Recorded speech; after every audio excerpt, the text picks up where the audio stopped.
Good evening, ladies and gentlemen, and welcome to WJ Stage's production of The Crucible by Arthur Miller. Please take this moment to silence all electronic devices, as they may interfere with the show. Also, please note that flash photography and videography are strictly prohibited.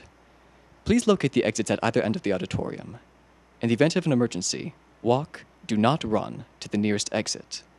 Thank you for your patronage, and please enjoy the show.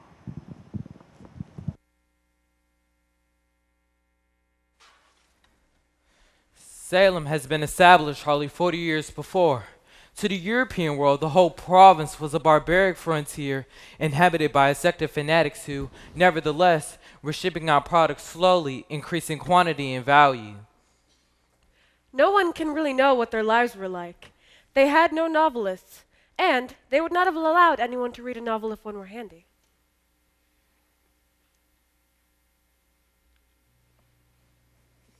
Their creed forbade theater or any kind of vain enjoyment. They did not celebrate Christmas, and any holiday from work meant only that they must focus even more upon prayer. They believed, in short, that they held in their steady hands the candle that would light the world. We have inherited this belief, and it has helped and hurt us.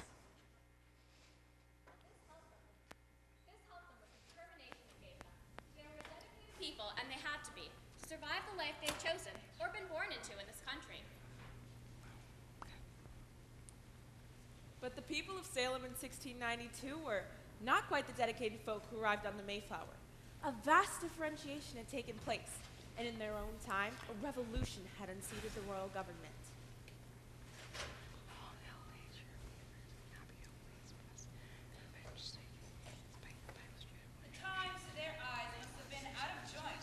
And to the common folk must have seemed as insoluble and complicated as to ours today. It is not hard to see how easily many could have been led to believe that the time of confusion had been brought upon them by deep and darkling forces. No hint of such speculation appears on the court record, but social disorder in any age breeds such mystical suspicions.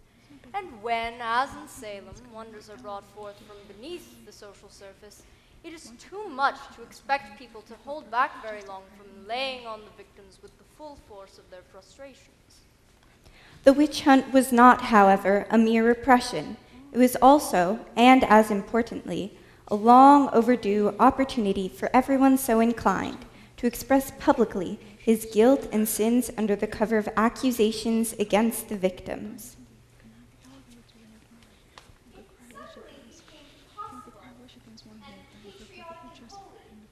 For a man to say that Martha Corey had come into his bedroom at night, and that, while his wife was sleeping at his side, Martha laid her hands on his chest and nearly suffocated him.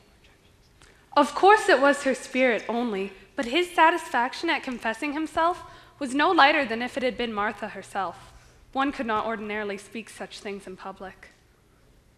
Long-held hatred of neighbors could now be openly expressed and vengeance taken, despite the Bible's charitable injunctions. Landlust, which had been expressed before by constant bickering over boundaries and deeds, could now be elevated to the arena of morality. One could cry witch against one's neighbor and feel perfectly justified in the bargain. Old scores could be settled on the plane of heavenly combat between Lucifer and the Lord. Suspicions and the envy of the miserable towards the happy could and did burst out in the general revenge.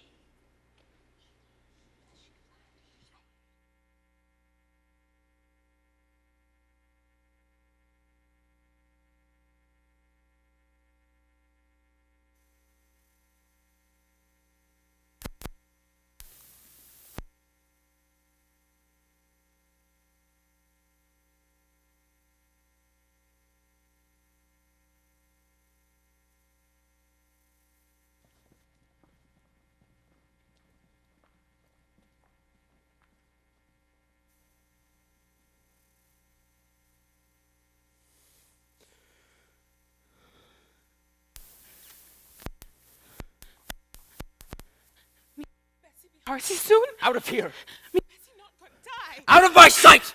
Out of my sight! Oh my God. God help me. Betty, child, dear child, will you wake? Will you open up your eyes? Betty, little one. Oh, the doctor. Let her come, let her come. What does the doctor say, child?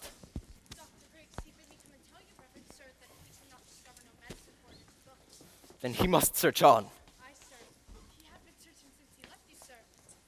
But he bid me tell you that we might look to unnatural things with No, no. There be no unnatural causes here. Tell him I have sent for Reverend Hale of Beverly, and that Mr. Hale will surely confirm that. Let him look to medicine and put out all thought of unnatural causes. There be none. Go directly home and speak nothing of unnatural causes.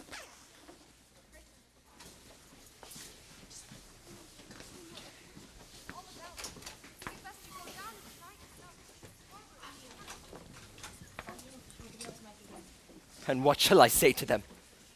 That my daughter and my niece I discovered dancing like heathen in the forest? We did dance, let you tell them I confessed it. Abigail, I cannot go before the congregation when I know you have not opened with me. What did you do with her in the forest? We did dance, Uncle, and when you leaped out of the bush so suddenly, Betty was frightened and then she fainted. And there's the whole of it. Child, sit you down. I would never hurt Betty. I love her dearly. Now look you, child. I have no desire to punish you. That will come in its time. But if you trafficked with spirits in the forest, I must know it. For surely my enemies will, and they'll ruin me with it. But we never conjured spirits. Then why can she not move herself since midnight? This child is desperate. It must come out. My enemies will bring it out.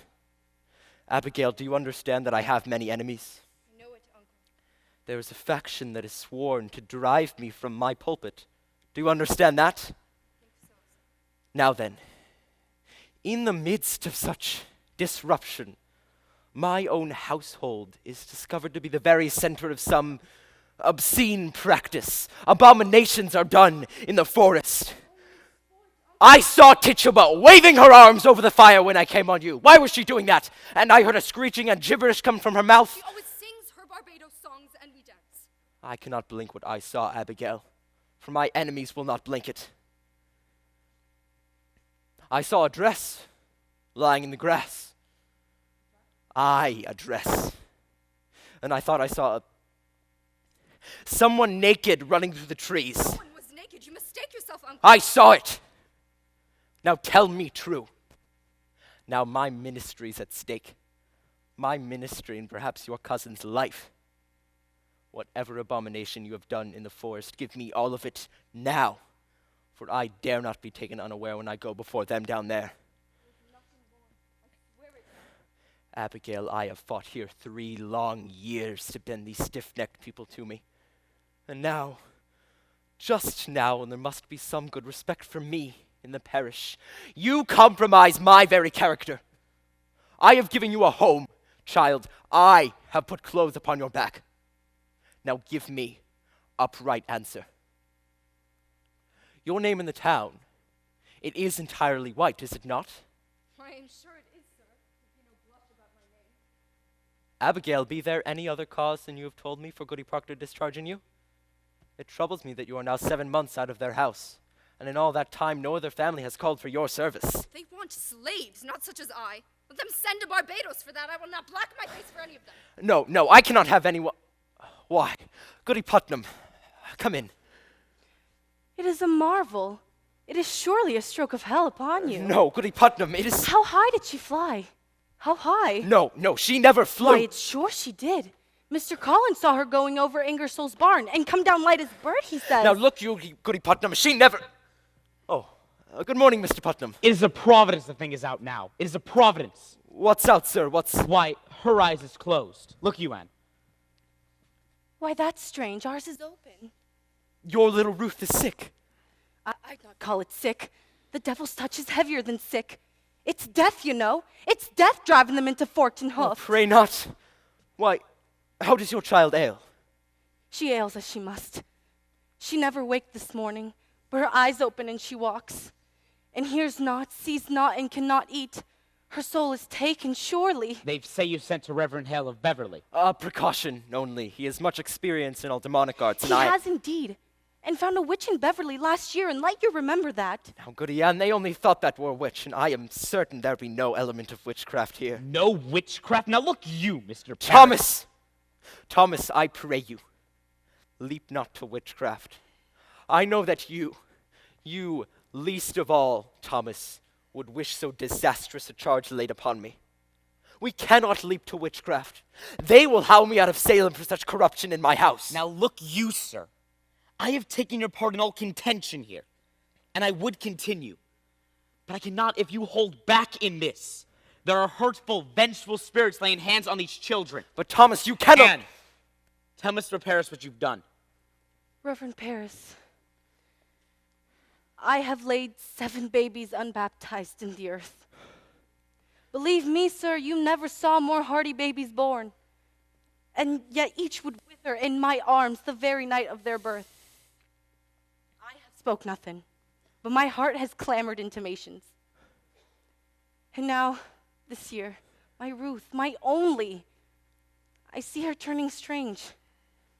A secret child she has become this year, and shrivels like a sucking mouth or pulling on her life too. And so I thought to send her to your Tituba. To Tituba? What may Tituba— Tituba knows how to speak to the dead, Mr. Paris. Goody Ann, it is a formidable sin to conjure up the dead. I take it on my soul. But who else may surely tell us what person murdered my babies? Woman! They were murdered, Mr. Paris. And mark this proof, mark it. Last night, my Ruth were ever so close to their little spirits. I know it, sir. For how else is she struck dumb now except some power of darkness would stop her mouth? It is a marvelous sign, Mr. Paris. Don't you understand it, sir? There is a murdering witch among us bound to keep herself in the dark. Let your enemies make of it what they will. You cannot blink it more. Then you were conjuring spirits last night. Not I, sir, not I. Tituba and Ruth. Now I am undone. You are not undone. Let you take hold here. Wait for no one to charge you. Declare it yourself. You have discovered witchcraft. In my house. In my house. Thomas, they will topple me with this. They will make of it— Why aren't you home? Who's with Ruth? Her grandma comes. She's improved a little, I think. She gave a powerful sneeze before. There's a sign of life. I'd fear no more, Goody Putnam. It were a grand sneeze. Another like it will shake her wits together, I'm sure. Will you leave me now, Thomas? I would pray a while alone. Uncle, you've prayed since midnight. Why do you not go down? No. I'll wait till Mr. Hale arrives. Now look you, sir. Let you strike out against the devil and the village will bless you for it. Go down and speak to them. Pray with them. They're thirsting for your word, mister. Surely you'll pray with them. I have no stomach for disputation this morning.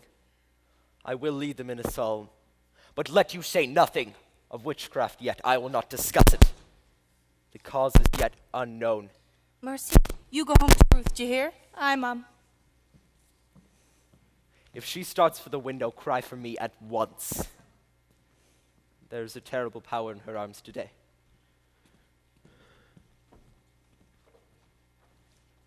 How is Ruth sick?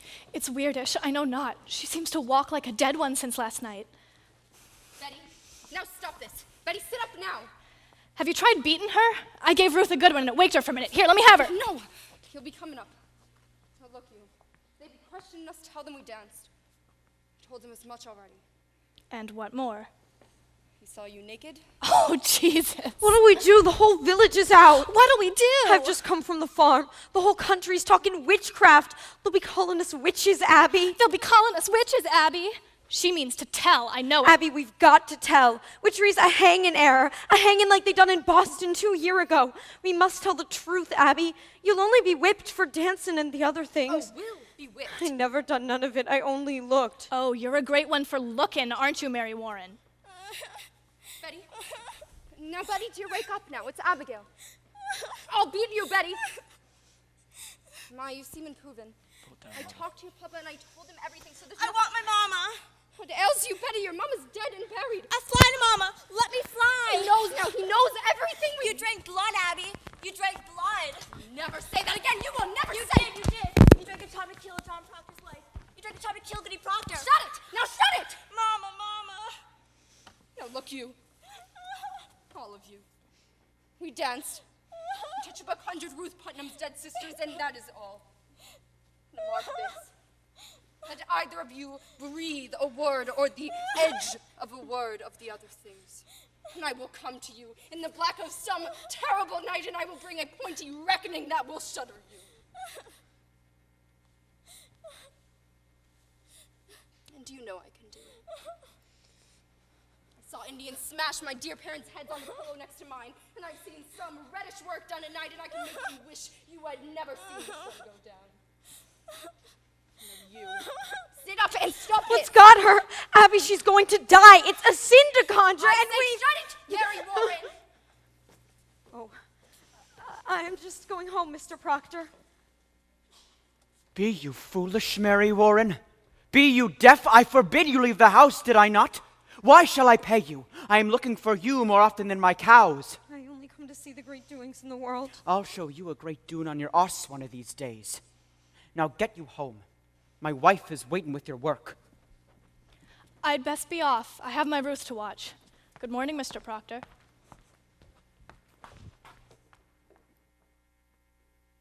She's only gone silly somehow. She'll come out of it. So she flies, eh? Where are her wings? Oh, John, surely you're not believing she flies. The road past my house is a pilgrimage to Salem all morning. The town is mumbling witchcraft. Oh, posh. We were dancing in the woods last night, and my uncle looked down on us. She took fright is all. Dancing by moonlight. You'll be clapped in the stocks before you're 20. Give me a word, John. A soft word. No. No, Abby, I've not come for that. Come 5 miles to see the silly girl fly. I come to see what mischief your uncle's brewing now. Put it out of mind, Abby. John, I am waiting for you every day. Abby, you'll put it out of mind. I'll not be coming for you more. You're surely sporting with me. You know me better. I know how you clutched my back behind your house and sweated like a stallion whenever I come near. I saw your face when she put me out, and you loved me then, and you do now. Abby, that's a wild thing to say. Wild thing may say wild things. I've seen you since she put me out. I've seen you nights. I've hardly stepped off my farm this 7 month. I have a sense for heat, John.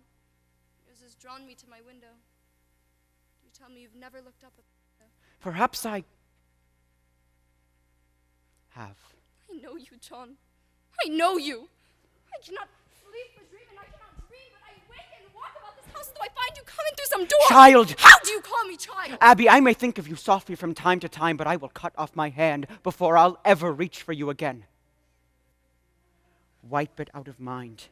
We never touched, Abby. Aye, but we did. Aye, but we did not. Oh, I marvel at how such a strong man may let such a sickly wife be. You'll speak nothing of Elizabeth. She is blackening my name in the village. She is spreading lies about me. She is a cold, sniveling woman, and you bent to her. You let her target. Do you look for a whipping? For John Proctor that put knowledge in my heart. I never knew what pretense Salem was. I never knew the lying lessons I was taught by all these Christian women and their covenanted men. Now you bid me tear the light out of my eyes. I will not. I cannot. You loved me, John Proctor, and whatever sin it is, you love me yet. John, pity me. Pity me. Betty. What's she doing? What happened? What are you doing to her? Betty! Oh, Betty. She heard the singing and suddenly she's up and screaming. The psalm! The psalm! She cannot bear to hear the Lord's name! No, God forbid! Mark it for a sign! Mark it! There's a notorious sign of witchcraft afoot! A prodigious sign! My mother told me that. When they cannot bear to hear the name of the... Rebecca! Rebecca, come to her! We're lost! She suddenly cannot bear to hear the Lord's name! There is hard sickness here, Giles Corey, so please to keep the quiet. I have not said a word. No one here can testify that I've said a word. Is she gonna fly again? I hear she can fly. Man, be quiet now! What have you done? Pray calm yourselves. I have 11 children and I'm 26 times a grandma. I have seen them all through their silly seasons. And when it comes on them, they will run the devil bow-legged, keeping up with their mischief. I think she will wake when she tires of it. A child's spirit is like a child. You cannot catch it by running after it. You must stand still, and for love it will soon itself come back. Aye. That's the truth of it, Rebecca. This is no silly season, Rebecca. My Ruth is bewildered. Rebecca, she cannot eat. Perhaps she is not hungered yet. Mr. Paris, I hope you're not decided to go in search of loose spirits. I've heard promise of that outside. A wide opinions running in the parish that the devil may be among us, and I would satisfy them that they are wrong. Then let you come out and call them wrong. Are you our minister or Mr. Hale? Did you consult the wardens of the church before calling this minister to look for devils? He is not coming to look for devils. Then what's he coming for? There'll be children dying in the village, Mr. Proctor. I see none dying. Hey, John, be calm. Mr. Paris, I think you'd best send Reverend Hale back as soon as he come. This will set us all to arguing again in society, and we thought to have peace this year. I think we ought to rely now on Dr. Griggs and good prayer. Rebecca, the doctor's baffled. So he is, and let us go to God for the cause of it. There's prodigious danger in the seeking of loose spirits. I fear it. I fear it. Let us rather blame ourselves. How may we blame ourselves? I am one of 9 sons. The Putnam seat had peopled this province. And yet I have but one child left of 8. And now she shrivels. I cannot fathom that. You think it's God's work that you should never lose a child? Nor a grandchild either?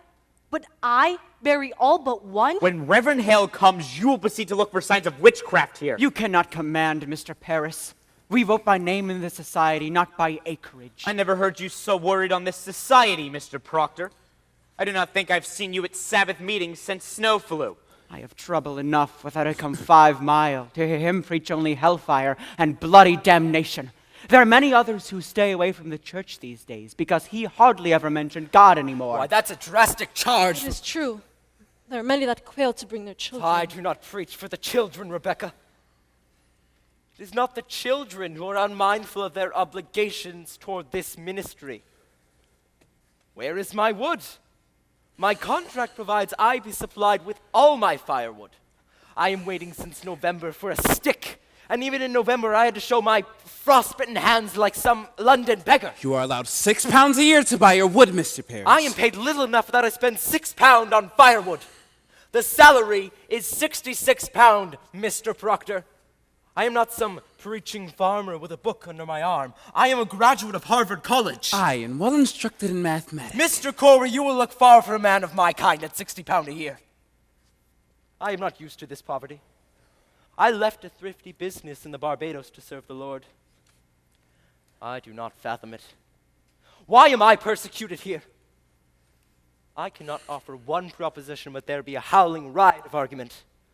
I have often wondered if the devil be in it somewhere. I cannot understand you people otherwise. Mr. Paris, you are the first minister ever to demand the deed to this house. I am your 3rd preacher in 7 years. I do not wish to be put out like the cat whenever some majority feels the whim. You people seem not to comprehend that a minister is the Lord's man in the parish. A minister is not to be so lightly crossed and contradicted. Aye. There is either obedience or the church will burn like hell is burning. Can you not speak 1 minute without we land in hell again? I am sick of hell. It is not for you to say what is good for you to hear. I may speak my heart, I think.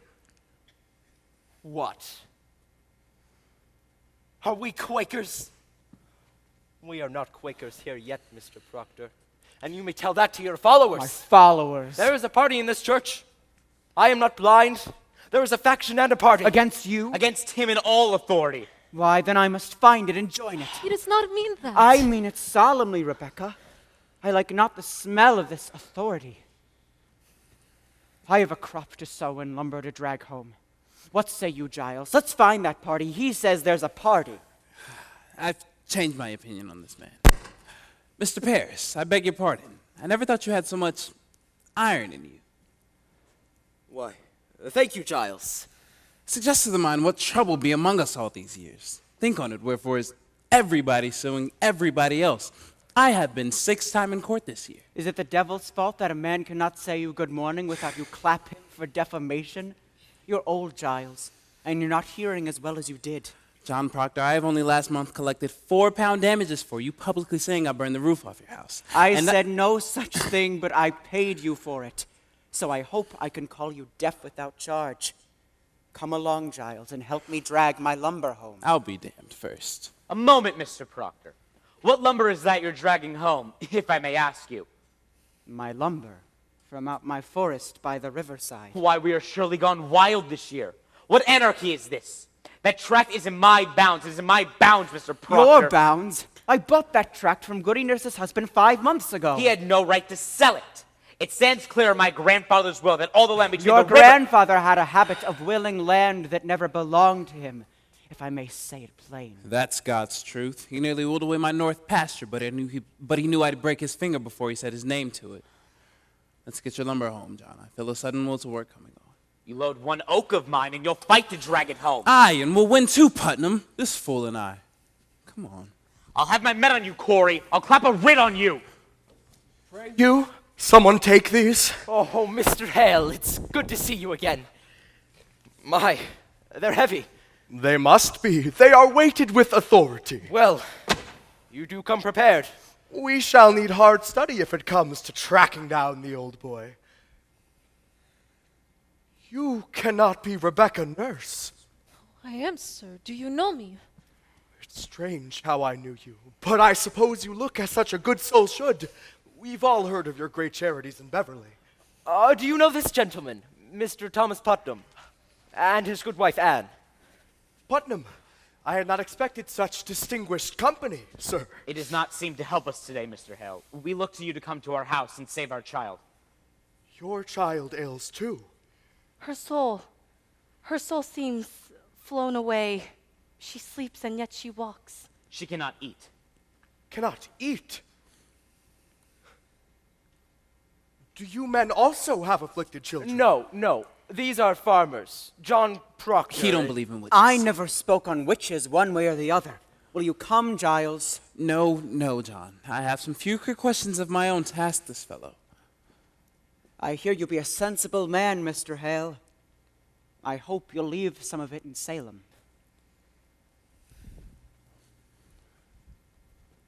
Will you look at my daughter, sir? She has tried to leap out the window. We discovered her this morning on the high road, waving her arms as though she'd fly. Tries to fly? She cannot bear to hear the Lord's name, Mr. Hale. That is a sure sign of witchcraft afloat. No, now let me instruct you. We cannot look to superstition in this. The devil is precise. The marks of his presence are definite as stone, and we must look only for his proper signs and judge nothing beforehand. And I must tell you all that I shall not proceed unless you are prepared to believe me, should I find no trace of hell in this. It is agreed, sir. It is agreed. We will abide by your judgment. Good then. Now, sir, what were your first signs of this strangeness? Why, sir, I discovered her and my niece Abigail and 10 or 12 of the girls dancing in the forest last night. You permit dancing? No, it was secret. Mr. Paris's slave has knowledge of conjuring, sir. We cannot be so sure of that, Goody Anne. I know it, sir, for I send my child. She should learn from Tituba, who murdered her sisters. Goody Anne, you sent a child to conjure the Let dead. God blame me. Not you, Rebecca. I'll not have you judging me anymore. Mr. Hale, is it a natural work to lose 7 children before they live a day? Shh! 7 dead in childbirth. Aye. What book is that? What's there, sir? Here is all the invisible world, caught, defined, and calculated. In these books, the devil stands, stripped of all his brute disguises. Here are all your familiar spirits, your incubi and succubi, your witches that go by land, by air, and by sea, your wizards of the night and of the day. Have no fear now. We shall find him out if he has come among us, and I mean to crush him utterly if he has shown his face. Will it hurt the child, sir? I cannot tell. If she is truly within the devil's grip, we may have to rip and tear to get her free. Oh, I think I'll go. I am too old for this. Why, Rebecca, we may open up the boil of all our troubles today. Oh, let us hope for that. I go to God for you, sir. I hope you do not mean we go to Satan here. I wish I knew. Come, Mr. Hale, let's get on. Sit you here. Mr. Hale, I've always wanted to ask a learned man, what signifies the reading of strange books? What books? I cannot tell. She hides them. Who does this? Martha, my wife. I have waked many times at night and found her in a corner, reading of a book. Now, what do you make of that? Why, that's it not discomfits necessarily... me. Mark this. Last night, I tried and could not say my prayers. Then she closes her book, walks out of the house, and suddenly, mark this, I could pray again. Ah, the stoppage of prayer. That is strange. I'd like to speak further on that with you. I'm not saying she's such the devil now, but I would like to know what books she reads and why she hides them. She'll not answer me, you see.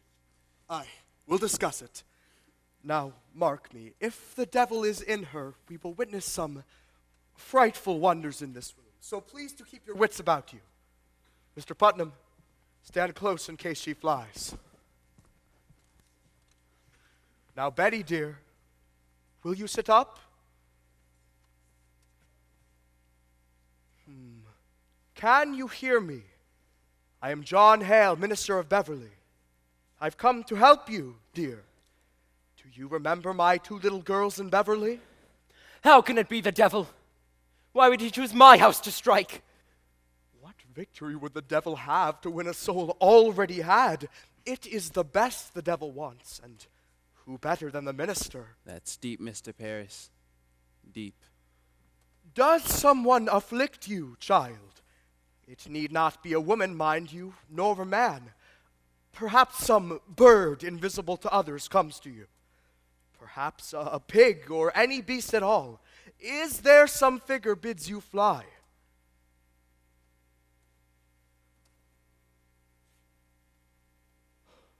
In nomine Domini sui filique ite ad infernos. Abigail, what sort of dancing were you doing with her in the forest? Why, come and dance in his all. I think I ought to say that I saw a kettle in the grass where they were dancing. That would only soup. Soup? What sort of soup were in this kettle, Abigail? It were beans and lentils, I think. Mr. Paris, you did not notice, did you, any living thing in the kettle? A mouse, perhaps? A spider or a frog? That frog jumped in. We never put it in. A frog, Abby! We never put it in. Abigail, it may be your cousin is dying. Did you call the devil last night? I never called him. Tituba called him. She called the devil! I should like to speak with Tituba. Goody Ann, will you bring her up?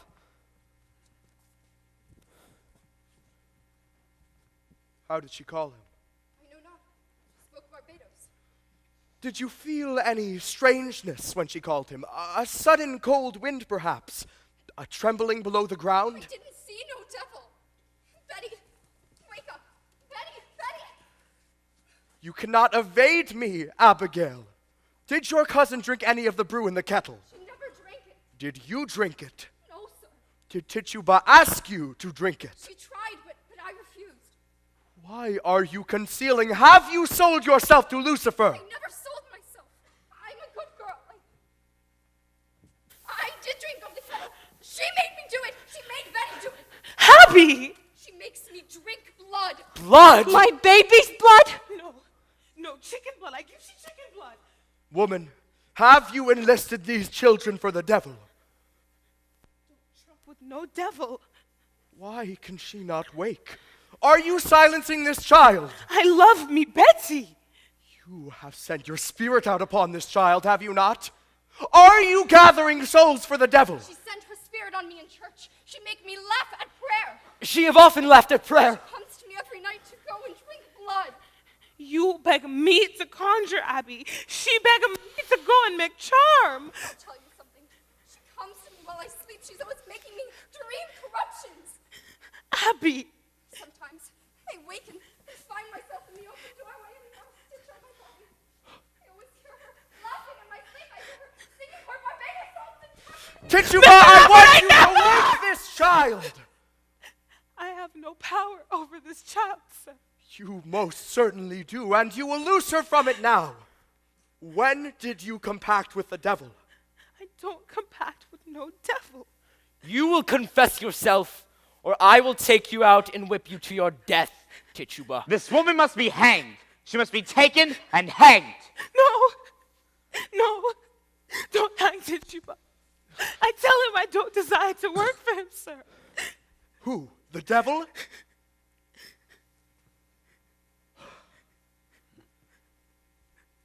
Now, Tituba, I know that when we bind ourselves to hell, it can be very hard to break with it entirely. Now, we are going to help you tear yourself free. You would be a good Christian woman, would you not, Tituba? I, sir, a good Christian woman. And you love these little children. I have no desire to hurt little children. And you love God, Tituba. I love God with all my being. Then in God's holy name, bless him, bless him. And to his glory, eternal glory, bless him, bless God. Open yourself, Tituba. Open yourself and let God's holy light shine on you. Oh, bless the Lord. When the devil comes to you, does he ever come with another person? Perhaps another person in the village, someone you know. Who came with him? Sarah Good. Did you ever see Sarah Good with him? Or Osborne? Was it man or woman came with him? Was woman. What woman? A woman, you said. What woman? It was black, dark, and I... You could see him. Why could you not see her? Well, they was always talking and carrying on and running around. You mean out of Salem? Salem witches! Aye, sir. I believe so. Now, Tituba, you must have no fear to tell us who they are. Do you understand? We will protect you. The devil can never overcome a minister. You know that, do you not? Aye, sir. I do. You have confessed yourself through witchcraft, and that speaks a wish to come to heaven's side. And we will bless you, Tituba. Oh, God bless you, Mr. Hale. You are God's instrument, put in our hands to discover the devil's agents among us. You are selected, Tituba. You are chosen to help us cleanse our village. So speak utterly, Tituba. Turn your back on him and face God. Face God, Tituba, and God will protect you. Oh, God, protect Tituba. Who came to you with the devil? 2, 3, 4, how many? 4. There was 4. Who? Their names. Oh, how many times he bid me kill you, Mr. Paris? Kill me? He said, Mr. Paris must be killed. Mr. Paris, mean man and no gentle man and no goodly man, and he bid me rise up my bed and cut your throat. But I tell him, no, I don't hate that man. I don't want to kill that man. But he said, you work for me, Tituba, and I set you free. I give you a pretty dress to wear, and I put you high up in the air, and you go fly back to Barbados. And I say, you lie, devil. You lie. And he come to me one stormy night, and he said, look, I have white people belong to me. And I look, and there was Goody Good. Sarah Good. Aye, sir, and Goody Osborne. I knew it! Goody Osborne would midwife to me 3 times. I begged you, Thomas, did I not? I begged him not to call Osborne because I feared her. My baby's always shriveled in her hands. Take courage. You must give us all their names. How can you bear to see these children suffering? Look at them, Tituba. Look at their God-given innocence. Their souls are so tender. We must protect them, Tituba. The devil is out and preying on them like a beast upon the flesh of the pure lamb. God will bless you for your help.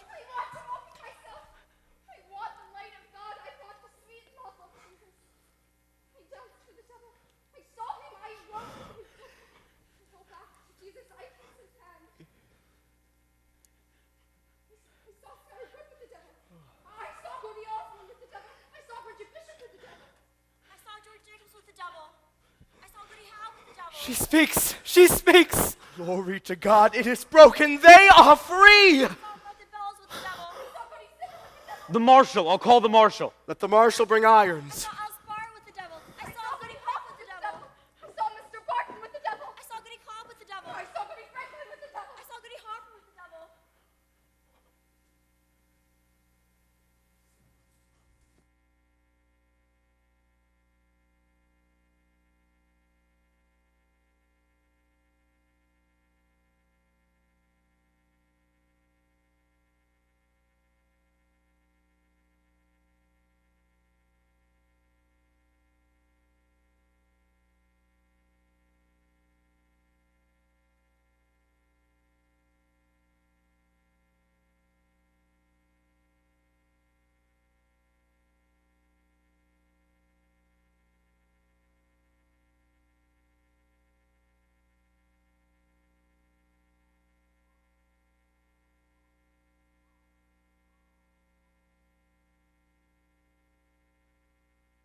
What keeps you so late? It's almost dark. I were planting, far out on the forest edge. Oh, you're done then? Aye. The farm is seated. The boys asleep. They will be soon. Pray now for a fair summer. Aye. Are you well today? I am. It is a rabbit. Oh, is it? In Jonathan's trap? No, she walked into the house this afternoon. I found her sitting in the corner like she'd come to visit. Oh, that's a good sign, walking in. Pray God. It hurt my heart to strip her, poor rabbit. Oh, it is well seasoned. I took good care. She tender? Aye. I think we'll see green fields soon. It's warm as blood beneath the clouds. That's well. If the crop is good, I'll buy George Jacob's heifer. How would that please you? Aye, it would. I mean to please you, Elizabeth. I know it, John. Cider? Aye. This farm's a continent when you go foot by foot dropping seeds in it. It must be. On Sunday, let you come with me and we'll walk the farm together. I never see such a load of flowers on the earth. Massachusetts is a beauty in the spring. Aye, it is.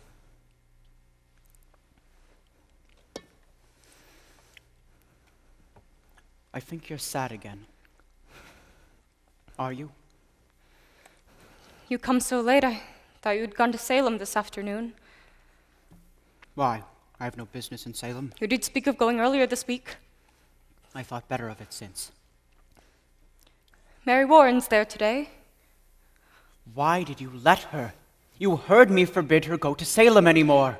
I couldn't stop her. It is a fault. It is a fault, Elizabeth. You are the mistress here, not Mary Warren. She frightened all my strength away. How may that mouse frighten you, Elizabeth? It is a mouse no more. I forbid her go when she raises up her chin like the daughter of a prince and says to me, I must go to Salem, Goody Proctor. I am an official of the court. Court? What court? Aye, it is a proper court they have now. They've sent 4 judges out of Boston, weighty magistrates to the general court. And at the head sits the deputy governor of the province. Why, she's mad. I would to God she were. There'd be 14 people in jail now, she says. They'll be tried in the court of power to hang them too, she says. Oh, they'd never hang The anybody. deputy governor promises hanging if they'll not confess, John. The town's gone wild, I think. Mary Warren speak of Abigail as if she were a saint to hear her. She brings the other girls into the court, and where she walks the crowd will part like the sea for Israel. And folks are brought before them, and if Abigail scream and howl and fall to the floor, then the person's clapped in jail for bewitching her. Oh, it is a black mischief. I think you must go to Salem, John. I think so. You must tell them it is a fraud. Aye. It is. It is, surely. Let you go to Ezekiel Cheever. He knows you well. And tell him what she said to you last week in her uncle's house. She said it had naught to do with witchcraft, did she not? Aye, she did. She did. God forbid you keep that from the court, John. I think they must be told. Aye, they must. They must. It is a wonder they do believe her. I think you must go to Salem now, John. Let you go tonight. I'll think on it. You cannot keep it, John. I know I cannot keep it. I say I will think on it. Good then. Let you think on it. I am only wondering how I may prove what she told me, Elizabeth. If the girl's a saint now, I think it not easy to prove she's fraud. And the town gone so silly. She told it to me in a room alone. I have no proof for it. You were alone with her? For a moment alone, aye. Why, then it is not as you told me. For a moment, I say. The others come in soon after. Do as you wish, then. Woman, I'll not have your suspicion. I'll not have it. Then let you not earn it. You doubt me yet? John, if it were not Abigail that you must go to hurt, would you falter now? I think not. Now look you. I see what I see, John. You will not judge me more, Elizabeth. I have good reason to think before I charge fraud on Abigail, and I will think on it. Let you look to your own improvement before you go to judge your husband any more. I have forgot Abigail. And I. Spare me. You forget nothing and forgive nothing. Learn charity, woman. I have gone tiptoe in this house all 7 months since she is gone. I have not moved from there to there without I think to please you. And still, an everlasting funeral marches round your heart. I cannot speak, but I am doubted every moment, judged for lies, as though I come into a court when I come into this house. John, you are not open with me.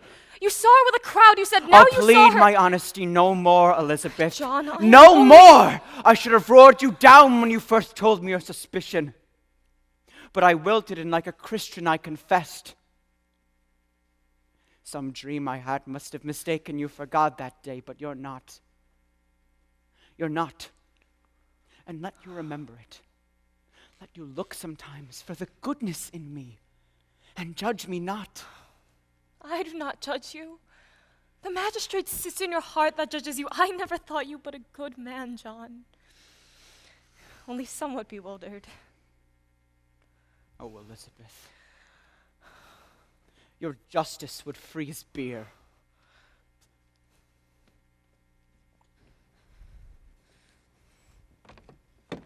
How do you go to Salem when I forbid it? Do you mock me? I will whip you if you dare leave this house again. I am sick. I am sick, Mr. Proctor. Pray, pray hurt me not. My insides are all shuddery. I am in the proceedings all day, sir. And what of these proceedings here? When will you proceed to keep this house as you are paid £9 a year to do, and my wife not wholly well? I made a gift for you today, Goody Proctor. I had to sit long hours in a chair and pass the time with sewing. I thank you. It is a fair poppet. We must all love each other now, Goody Proctor. Aye, indeed we must. I'll get up early in the morning and clean the house. I must sleep now. Mary, is it true there be 14 women arrested? Oh, sir, there be 39 now. Oh, she's weeping. What ails you, child? Goody Osborne will hang. Hang? Hang, you say? Aye. The deputy governor will permit it. He sentenced her, he must. But not Sarah Good. For Sarah Good confessed, you see? Confessed? To what? That she sometimes made a compact with Lucifer and wrote her name in his black book with her blood and bound herself to torment Christians till God's thrown down and we all must worship hell forevermore. But surely you know what a jabberer she is. Did you tell them that? Mr. Proctor, in open court, she nearly choked us all to death. How choked you? She sent her spirit out. Why, Mary, surely you don't. She tried to kill me many times, Goody Proctor. Why, I never heard you mention that before. I never knew it before. I never knew anything before. When she come into the court, I say to myself, I must not accuse this woman, for she sleep in ditches and so very old and poor. But then she sit there denying, and I feel a misty coldness climbing up my back, and the skin of my skull begin to creep, and I feel a clamor on my neck, and I cannot breathe air, and then I hear a voice, a screaming voice, and it were my voice, and all at once I remembered everything she'd done to me. Why, what did she do to you? So many times, Mr. Proctor. She come to this very door begging bread and a cup of cider, and mark this, whenever I turned her away empty, she mumbled. Mumbled? She may mumble hungry. But what does she mumble? You must remember, Goody Proctor, last month, a Monday, I think, she walked away, and I thought my guts would burst for 2 days after. Do you remember it? I do. So I told that to Judge Hawthorne, and he asks her, so, Goody Good, says he, what curse do you mumble that this girl must fall sick after turning you away? And then she replies, why, your excellence, no curse at all.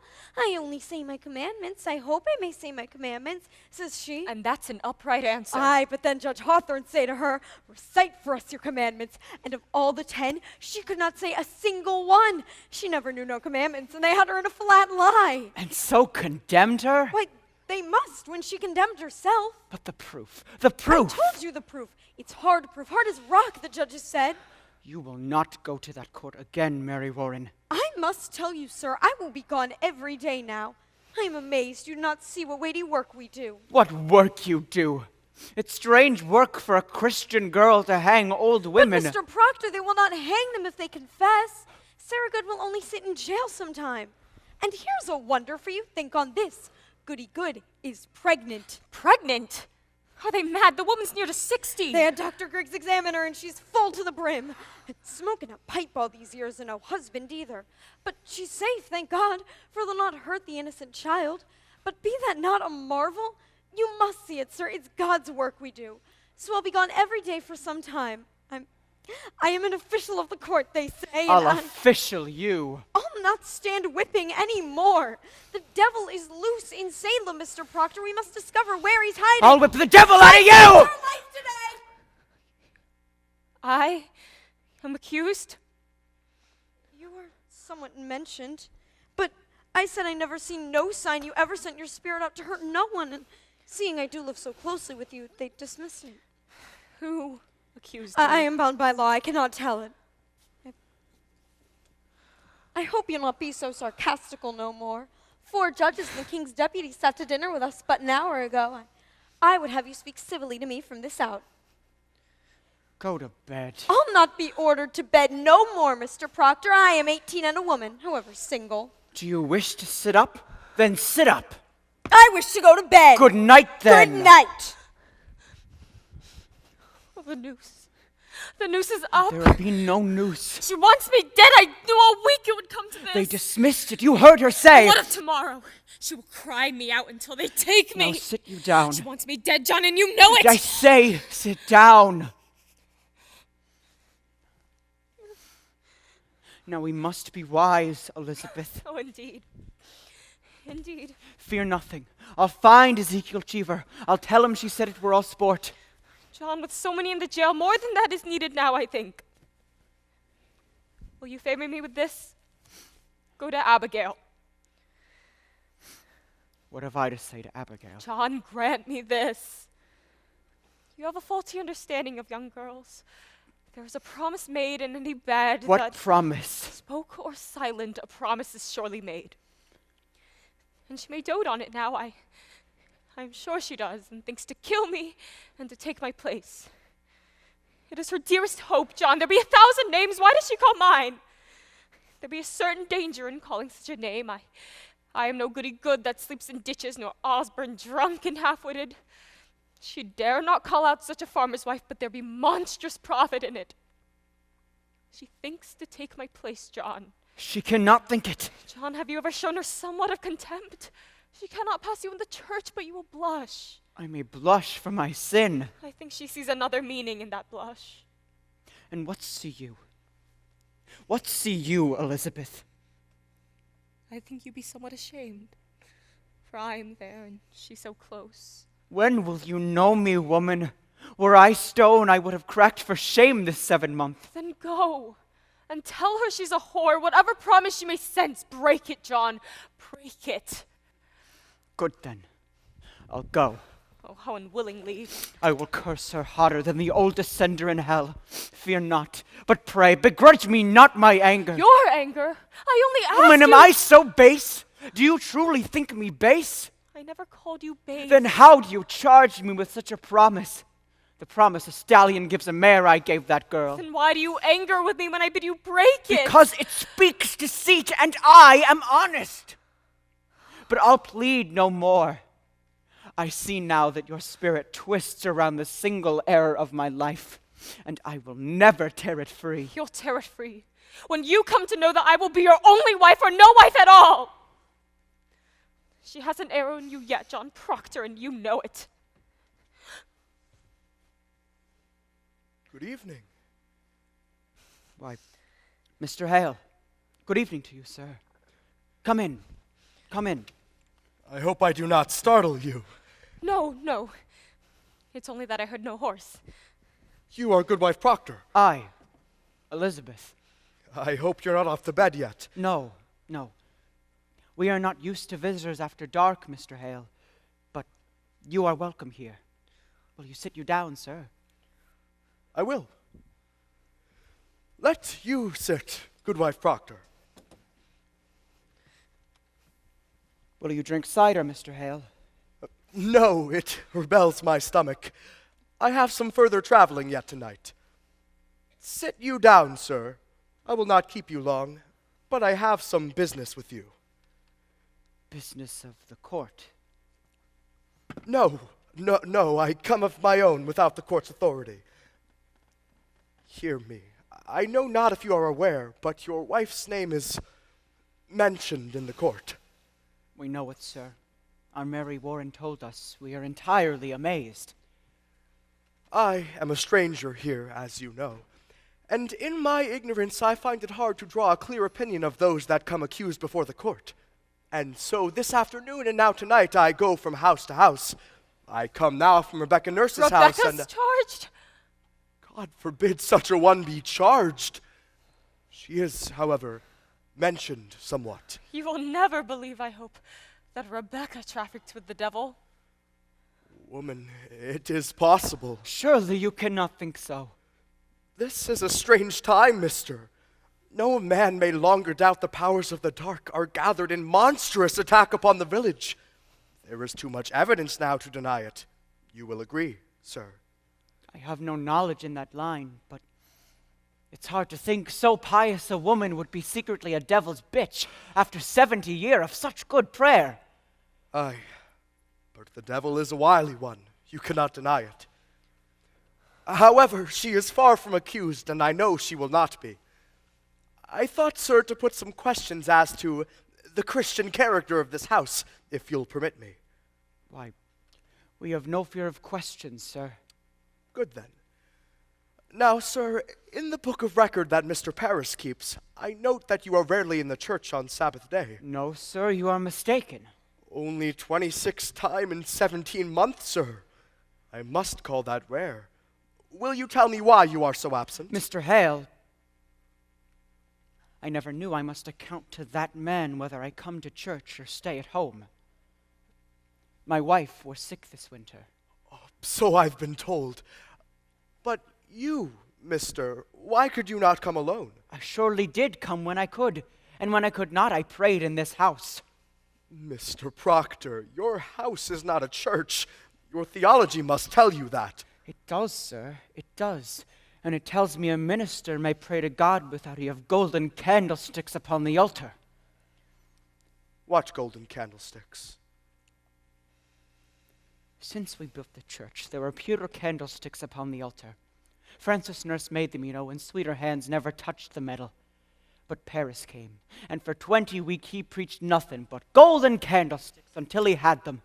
I labor the earth from dawn of day till blink of night, and I tell you true, sir, when I look to heaven and see my money glaring at his elbows, it hurt my prayer, sir. It hurt my prayer. I think sometimes that man dreams cathedrals, not clapboard meeting houses. And yet, mister, a Christian on Sabbath day must be in church. Tell me, you have 3 children? Aye, boys. How come it that only 2 are baptized? I like it not that Mr. Parris should lay his hand on my baby. I see no light of God in that man. I'll not conceal it. I must say it, Mr. Proctor, that is not for you to decide. The man's ordained, therefore the light of God is in him. What's your suspicion, Mr. Hale? No, I nailed have the no... roof upon the church. I hung the door and... Oh, did you? That's a good sign, then. It may be I have been too quick to bring the man to book, but you cannot think we ever desired the destruction of religion. I think that is in your mind, is it not? I have... There is a softness in your record, sir, a softness. I think maybe we have been too hard on Mr. Parris. I think so. But sure, we've never loved the devil here. Do you know your commandments, Elizabeth? I surely do. There be no more blame upon my life, Mr. Hale. I am a covenanted Christian woman. And you, sir? Why, I am sure I do, sir. Let you repeat them, if you will. The commandments. Aye. Thou shalt not kill. Aye. Thou shalt not steal. Thou shalt not covet thy neighbor's goods, nor make unto thee any graven image. Thou shalt not take the name of the Lord in vain. Thou shalt have no other gods before me. Thou shalt remember the Sabbath day and keep it holy. Thou shalt honor thy father and mother. Thou shalt not bear false witness. Thou shalt not make unto thee any graven image. You have said that twice, sir. Aye. Adultery, John. Aye. You see, sir, between the 2 of us, we do know them all. I think it be a small fault. Theology, sir, is a fortress. No crack in a fortress may be accounted small. There be no love for Satan in this house. I pray it. I pray it dearly. Well, then, I'll bid you good night. Mr. Hale, I think you're suspecting me somewhat, are you not? Goody Proctor, I do not judge you. My duty is to add what I may to the godly wisdom of the court. I pray you both good health and good fortune. Good night, sir. I think you must tell him, John. What's that? Will you tell him? I have no witness and cannot prove it, except my word be taken. But I know that children's sickness have naught to do with witchcraft.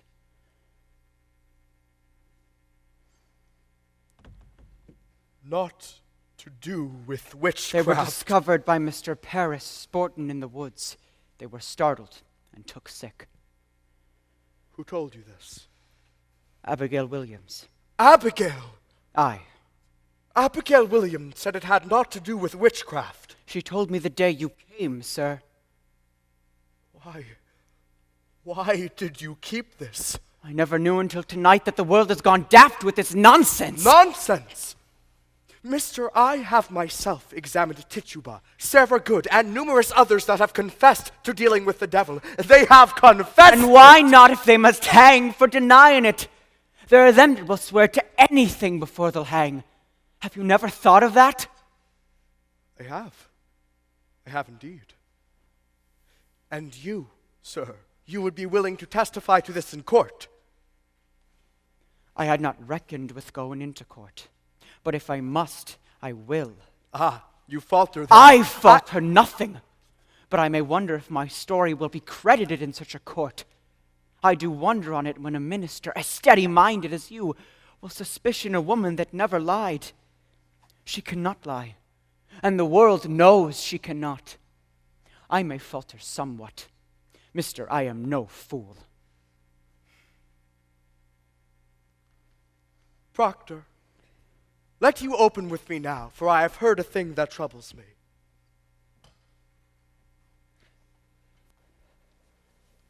It is said you hold no belief that there may even be witches in this world.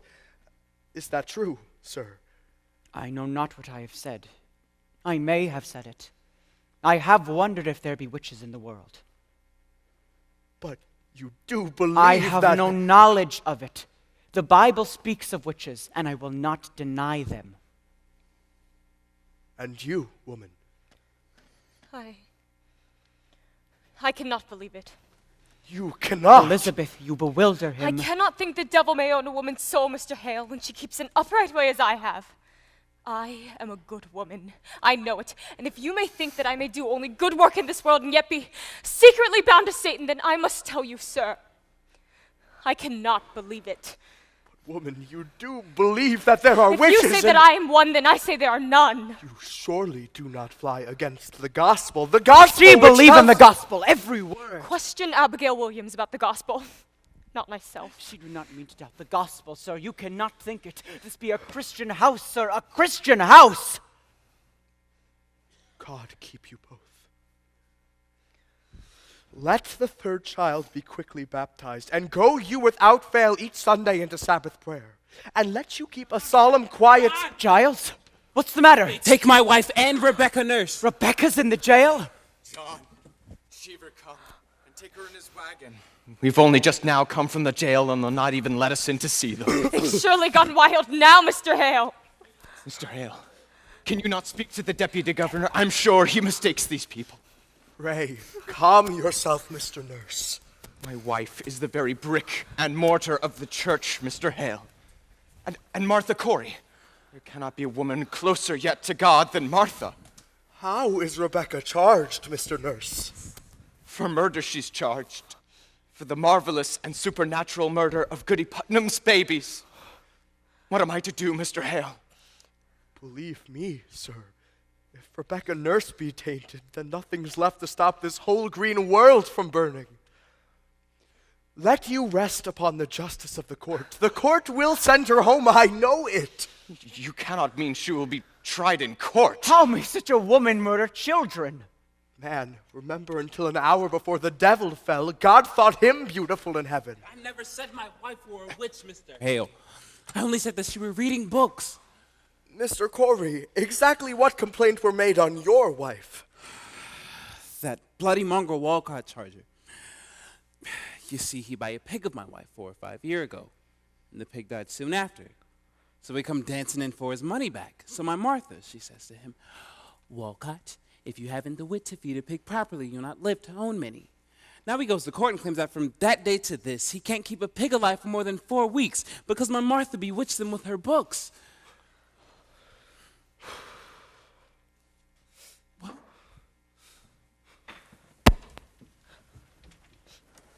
Good evening.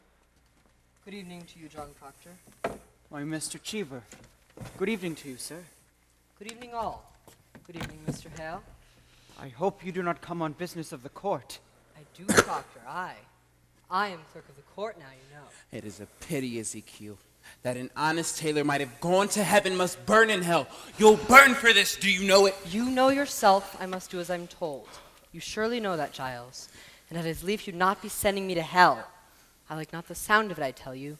I like not the sound of it. Now believe me, Proctor, how heavy be the law. All its tonnage I do carry on my back tonight. I have a warrant for your wife. What say you? A warrant for my wife?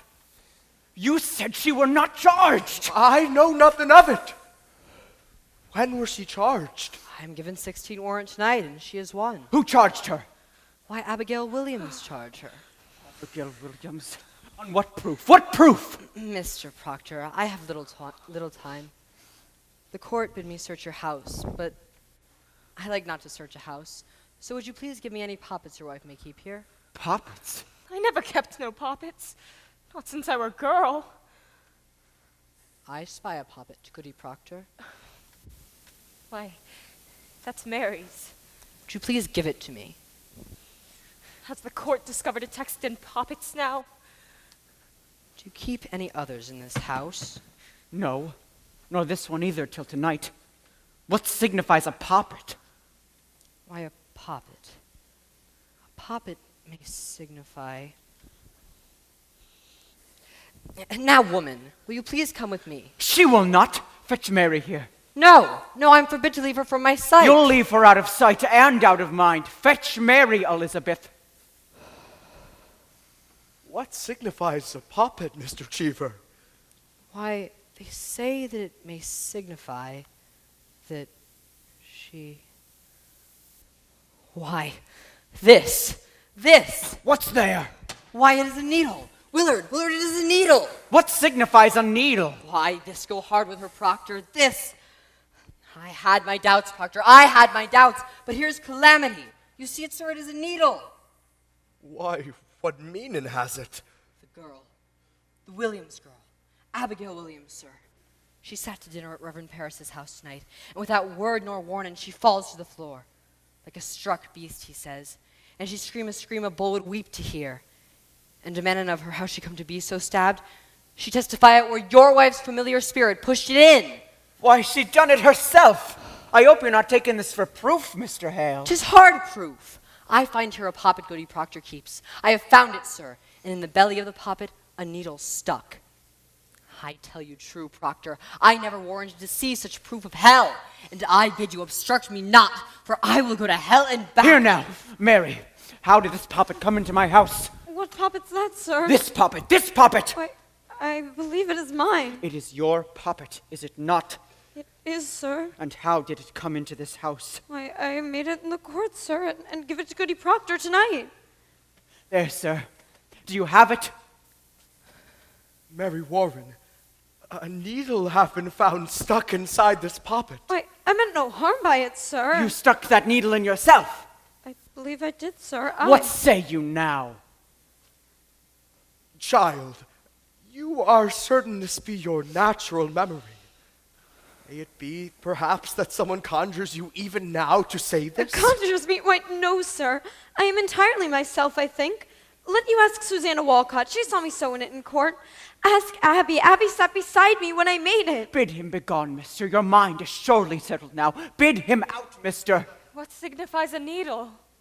Mary, you charge a cold and cruel murder on Abigail. Murder? I charge no murder. Abigail were stabbed tonight. A needle hath been found stuck into her belly. And she charges me. Aye. Why? The girl is murdered. She must be ripped out of this world. You've heard it. Ripped out of the world. Willard, you heard it. Out with you.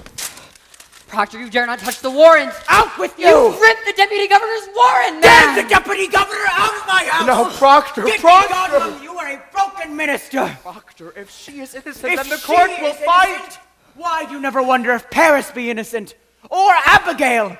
Is the accuser always holy now? Were they born this morning as clean as God's fingers? I'll tell you what's walking Salem. Vengeance is walking Salem. We are what we always were in Salem, but now the little crazy children are jangling the keys to the kingdom, and common vengeance writes the law. This warrants vengeance. I will not give my wife to vengeance. I'll go, John. You will not go. John, I have 9 men outside. You cannot keep her. The law binds me, John. I cannot budge. You will see her taken. Proctor, the court Pontius Pilate! God will not let you wash your hands of this. John, I think I must go with them. Mary, there's bread enough for the morning. You will bake in the afternoon. Help Mr. Proctor as if you were his daughter. You owe me that and much more.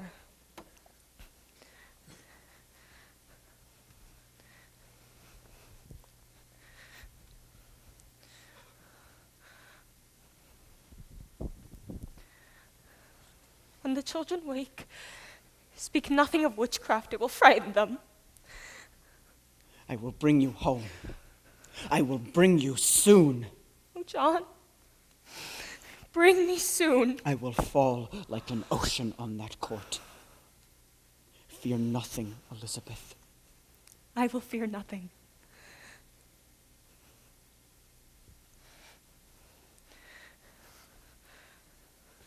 Tell the children I've gone to visit someone sick.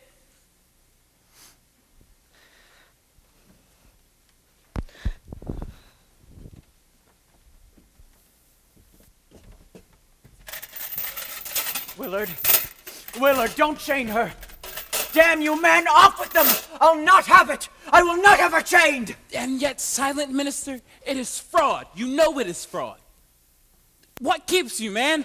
I will pay you, Willard. I will surely pay you! In God's name, John, I cannot help myself. I must chain them all. I'll let you keep inside this house till I am gone.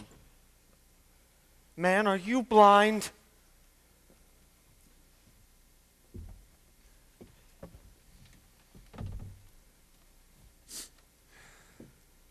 Proctor. Out of my sight.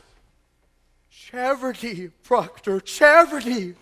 What I have heard in her favor, I will not fear to testify in court. God help me.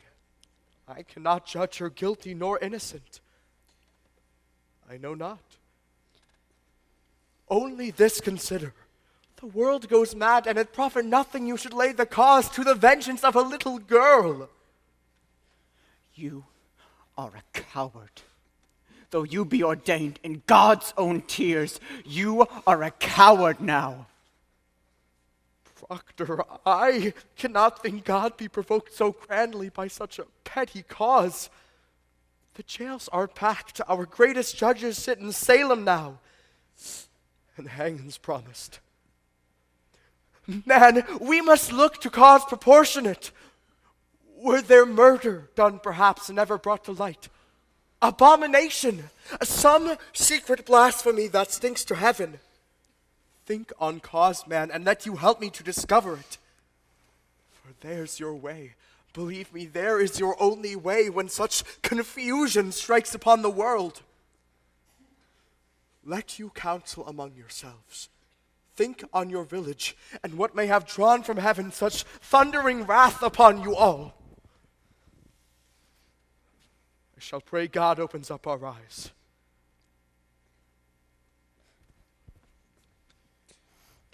I never heard no murder done in Salem. Leave me, Francis. Leave me.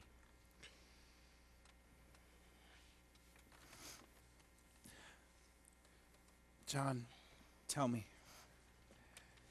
Are we lost? Go home now, Giles. We'll speak on it tomorrow.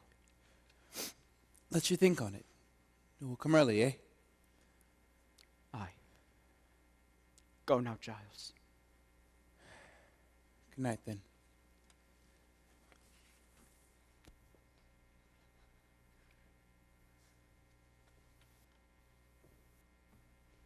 Mr. Proctor, very likely the letter come home once they're given proper evidence. You're coming to the court with me, Mary. You will tell it to the court. I cannot charge murder on Abigail. You will tell the court how that puppet come here and who stuck the needle She'll in. kill me for saying that. Abigail charged lechery on you, Mr. Proctor. She's told you. I have known it, sir. She'll ruin you with it. I know she will. Good. Then her saintliness is done with. We will slide together into our pit. You will tell the court what you know. I cannot. They'll turn on me. My wife will never die for me. I will bring your guts into your mouth, but that goodness will not die for me. I cannot do it. I cannot. Make your peace with it. Now hell and heaven grapple on our backs, and all our old pretense is ripped away. Make your peace. I cannot. Peace. It is a providence and no great change. We are what we always were, but naked now. I, naked, and the wind God's icy wind will blow. I cannot. I cannot. I cannot. I cannot. I cannot.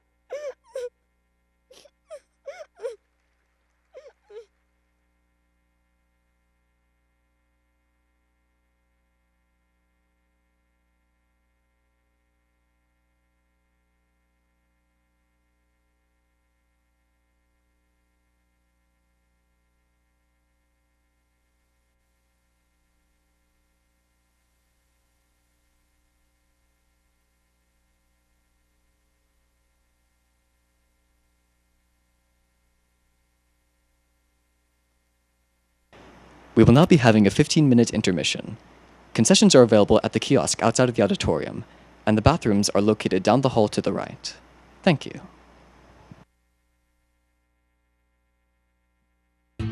So strange.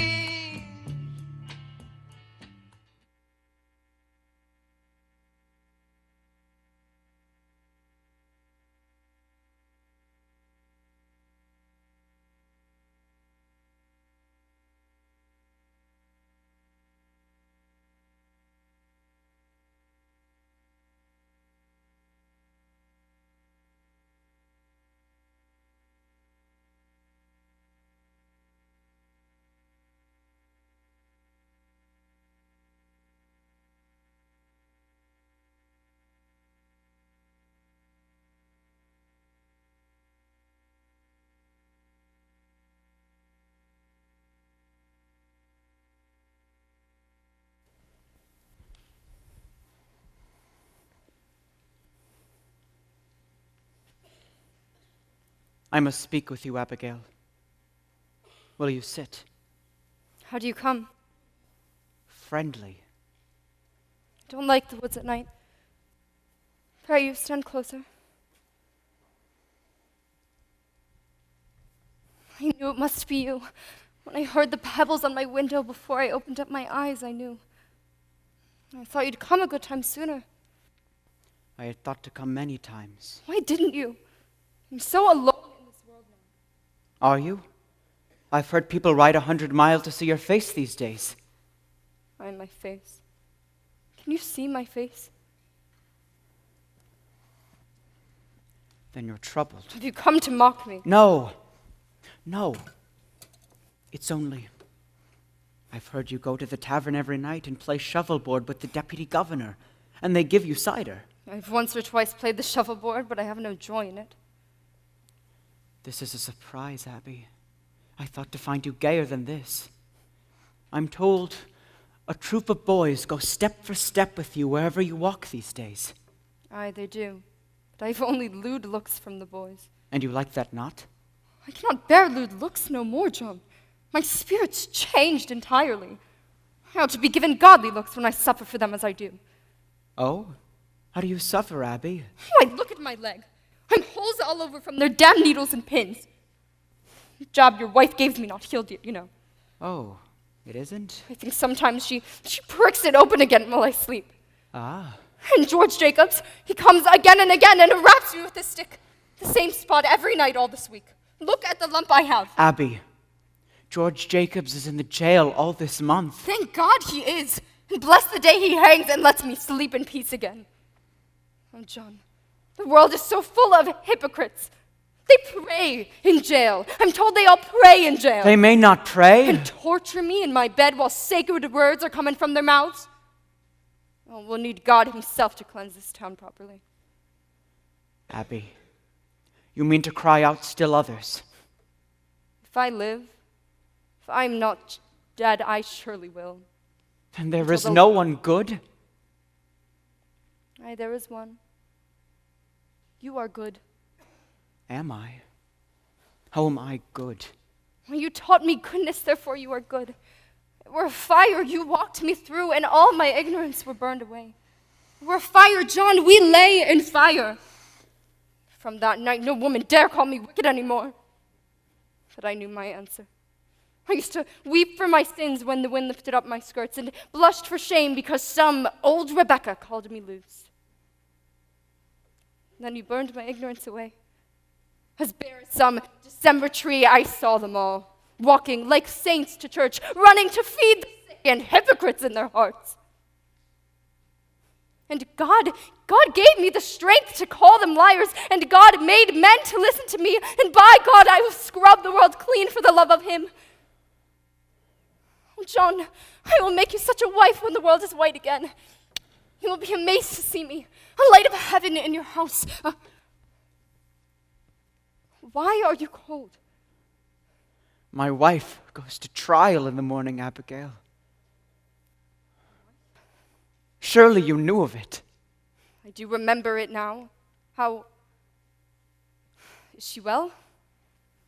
As well as she may be, 36 days in that place. Said you came friendly. She will not be condemned, Abby. You brought me from my bed to speak of her. I come to tell you what I will do tomorrow in the court. I would not take you by surprise, but give you all good time to think on what to do to save yourself. Save myself? If you do not bring my wife tomorrow, I am set and bound to ruin you, Abby. How ruin me?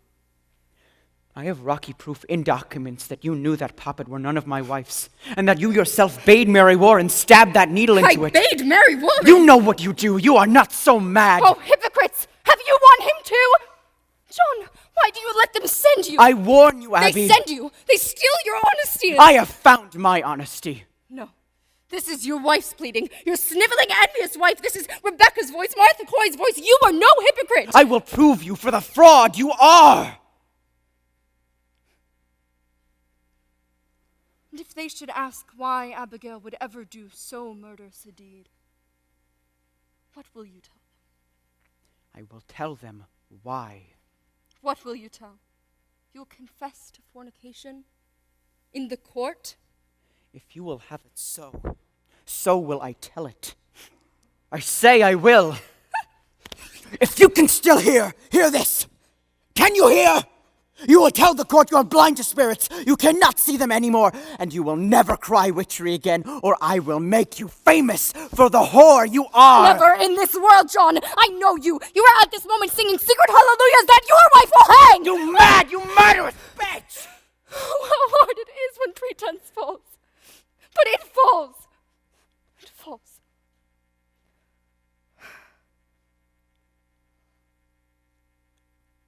You've done your duty by her. I hope it is your last hypocrisy. I pray you will come with sweeter news for me.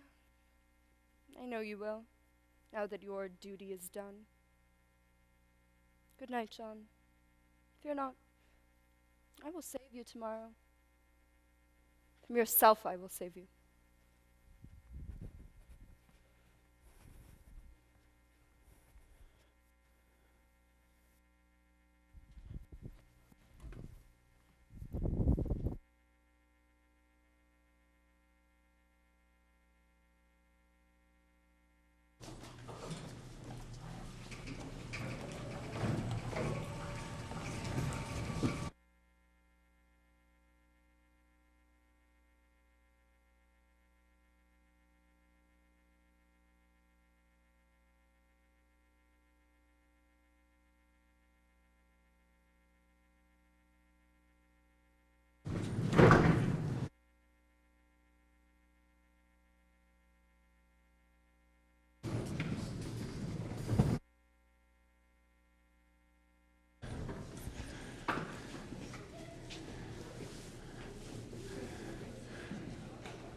Now, Martha Corey, there is abundant evidence in our hands to show that you have given yourself to the reading of fortunes.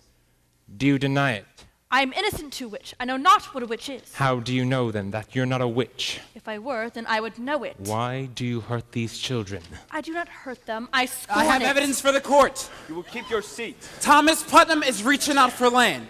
Remove that man. You're Marshal. hearing lies. Lies. Arrest him, Excellency. I bring evidence. Why will you not hear my evidence? Hands off, damn you. Let me go. Giles, Giles. Out of my way, Willard. I bring evidence. You cannot go in there, Giles. It's a court. Pray, be calm a moment. You, Mr. Hale, go in there and demand I speak. A moment, sir, a Don't moment. be hanging my wife. How do you dare come roaring into this court? Are you gone daft, Corey? You're not a Boston judge yet, Hawthorne. You're not. Call me daft. Who is this man? Giles Corey, sir, and a more contentious... I am asked the question, and I am old enough to answer it. My name is Corey, sir. Giles Corey. I have 600 acres and timber in addition. It is my wife you be condemning now. And how do you imagine to help her cause with such contemptuous riot? Now, be gone. Your old age alone keeps you out of jail for this. They're telling lies about my wife, sir. I only... Then you take it upon yourself to decide what this court shall believe and what it shall set aside.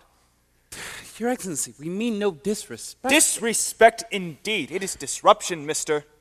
This is the highest court of the supreme government of this province. Do you know it? Your Excellency, I only said that she were reading books. And now they come and take her out of my house for no reason. What books? What? It is my third wife, sir. And I never had a wife be so taken with books. Do you understand, sir? So I thought to find the cause of it. Do you see? But it were no which I blamed her for. I have broken charity with the woman. I have broken charity with her. Excellency, he claims hard evidence for his wife's defense. I think that in all justice Then you let must... us submit an improper affidavit. You're certainly aware of our procedure here, Mr. Hale. Clear this room.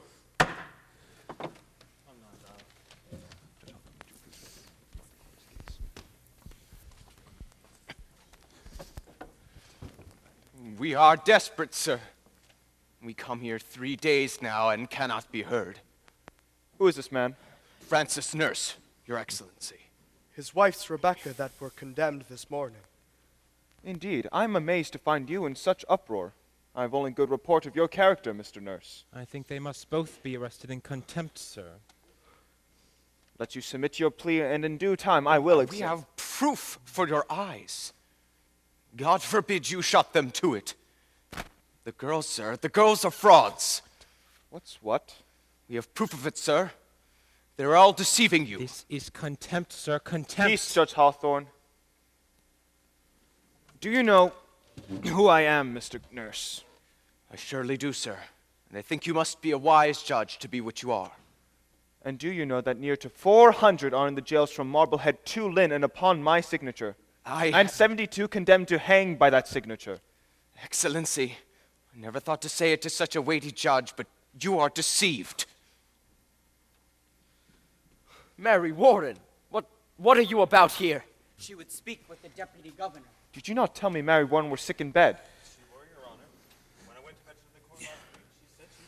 She's been striving with her soul all week and comes now to tell you the truth. Who is this? John Proctor, sir. Elizabeth Proctor is my wife. Beware this man, Excellency. This man is mischief. I think you must hear the girl, sir. Peace. She comes to... Peace. What would you tell us, Mary Warren? She never saw no spirits. Never saw no spirits. Never. She assigned a deposition, sir. No, I accept no depositions. Tell me, Mr. Proctor, have you given the story out in the village? We have not. They've come to overthrow this court, Your Honor. I pray you, Mr. Paris. Mr. Proctor, do you know that the entire contention of the state in these trials is that the voice of heaven is speaking through the children? I know that, sir. And you, Mary Warren, how came you to cry out people for sending their spirits against you? That were pretense, sir. I cannot hear you. It were pretense, she says. Ah, and the other girls, Susanna Walcott and the others, they are also pretending. Aye, sir. Indeed. Now, Mr. Proctor, before I decide whether I shall hear you or not, it is my duty to tell you this. We burn a hot fire in here, melts down all concealment. Now, are you certain in your heart that your evidence is the truth? It is, and you will surely know it. I take it you came here to declare this revelation in open court before the public. I thought I would, with your permission. And what is your purpose in so doing? Why, I would free my wife, sir. There lurks nowhere in your heart, nor hidden in your spirit, any desire to undermine this court. I know, sir. I tell you straight, mister, I have seen marvels in this court.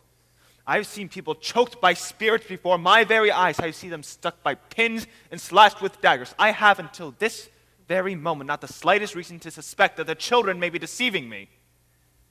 Do you understand my meaning, sir? Excellency, does it not strike upon you that so many of these women have lived so long with such upright reputation, and... Do you read the gospel, Mr. Proctor? I read the gospel. I think not. Or you should surely know that Cain were an upright man, and yet he did kill Abel. Aye, God tells us that.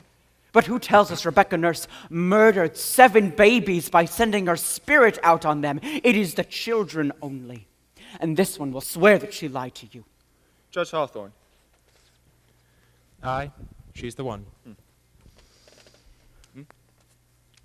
Mr. Proctor, your wife sent me a claim this morning in which she states that she is pregnant now. My wife, pregnant? There be no sign of it. We have examined her body. But if she says she is pregnant, then she must be. That woman will never lie, Mr. Danforth. She will not. Never, sir. Never. Mr. Proctor, if I should tell you now that I'll let your wife be kept here another month, and if she begin to show her natural signs, you will have her living yet another year until she is delivered. What say you to that? Come now, you say your only purpose is to save your wife, Good then. She is saved at least this year, and a year is long. What say you, sir? It is done. Now, will you drop this charge? I think I cannot. Then your purpose is somewhat larger. He means to overthrow this court, Your Honor. These are my friends. Their wives I doubt are you also... not, sir. I am ready to hear your evidence. I come not to hurt the court. I only... Forgive me, sir. I've known him all my life. He's a good man, sir. I'm sure of it, Marshal. Now, Mr. Proctor, what deposition do you have for us? I beg of you, be clear, open as the sky, and honest.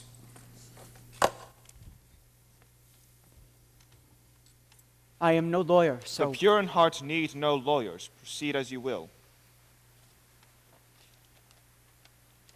Will you read this first, sir? It's a sort of testament. The people signing it declare their good opinion of Rebecca Nurse, and my wife, and Martha Corey. Their good opinion. These are all covenant people, landholding farmers, members of the church. If you'll notice, sir, they've known the women many years and never saw no sign they had any dealings with the devil. How many names are here? 91, Your Excellency. These people should be summoned for questioning. Mr. Danforth, I gave them all my word no harm would come to them for signing this. This is a clear attack upon the court. Is every defense an attack upon the court? Can no one see All what innocent this man- and Christian people are happy for the courts in Salem. These people are gloomy for it. And I think you will want to know from each and every one of them what discontents them with you. I think they ought to be examined, sir. It's not necessarily an attack, I think. These are all covenanted Christians, sir. Then I am sure they have nothing to fear. Mr. Cheever, have warrants drawn up for all of these. Arrest for examination. Now, mister, what other information do you have for us? You may sit, Mr. Nurse. I have brought trouble on these people. I've brought trouble. No, old man, you have not hurt these people if they are of good conscience. But you must understand, sir, that a person is either with this court or must be counted against it. There be no road in between. This is a sharp time now, a precise time. We live no longer in the dusky afternoon where evil mixed itself with good and befuddled the world. Now by God's grace, the shining sun is up, and them that fear not light will surely praise it. I hope you will be one of those. She is not hardy, I see. No, sir, she's not. Now, Mary, remember the angel Raphael, what he say to the boy Tobias. Remember it. Do that which is good, and no harm shall come to thee. Come, man, we wait you. John, my deposition. Give him mine. Aye. This is Mr. Corey's deposition. Oh? What lawyer drew this, Corey? You know I never hired no lawyer in my life, Hawthorne. It is very well phrased. My compliments. Mr. Paris, will you go into the court and bring Mr. Putnam in? You have no legal training, Mr. Corey? I have the best, sir. I am 33 times in court in my life, and always plaintiff, too. Then you're much put upon. I am never put upon. I know my rights, and I will have them. Your father tried a case of mine. Might be 35 years ago, I think. Indeed. He never spoke of it to you? No, I cannot recall. That is strange. He granted me £9 damages. He were a fair judge, your father. You see, I had a white mare at the time, and this fellow come to borrow them. Ah, there he is. Mr. Putnam, I have here an accusation against you by Mr. Corey in which he states that you coldly prompted your daughter to cry witchery on George Jacobs that is now in jail. It is a lie. Mr. Putnam states that your charge is a lie. What say you to that? A fart on Thomas Putnam. That is what I say to that. And what proof do you submit for your charge, sir? My proof is there. If Jacobs hangs as a witch, he forfeit up his property. That's law. There is none other but Putnam with the coin to buy so great a peace. That man is killing his neighbors for their land. What proof, sir? Proof. The proof is there. I have it from an honest man who heard him say it. The day his daughter cried out on Jacobs, he said she'd given him a fair gift of land. And the name of this man? What name? The man that give you this information? Why, I cannot give you no name. And why not? You know well why not. He'll lay in jail if I give his name. This is contempt of the court, Mr. Danforth. You will surely give us a name. I cannot give you no name. I mentioned my wife's name already, and I will burn long enough for that. I stand mute.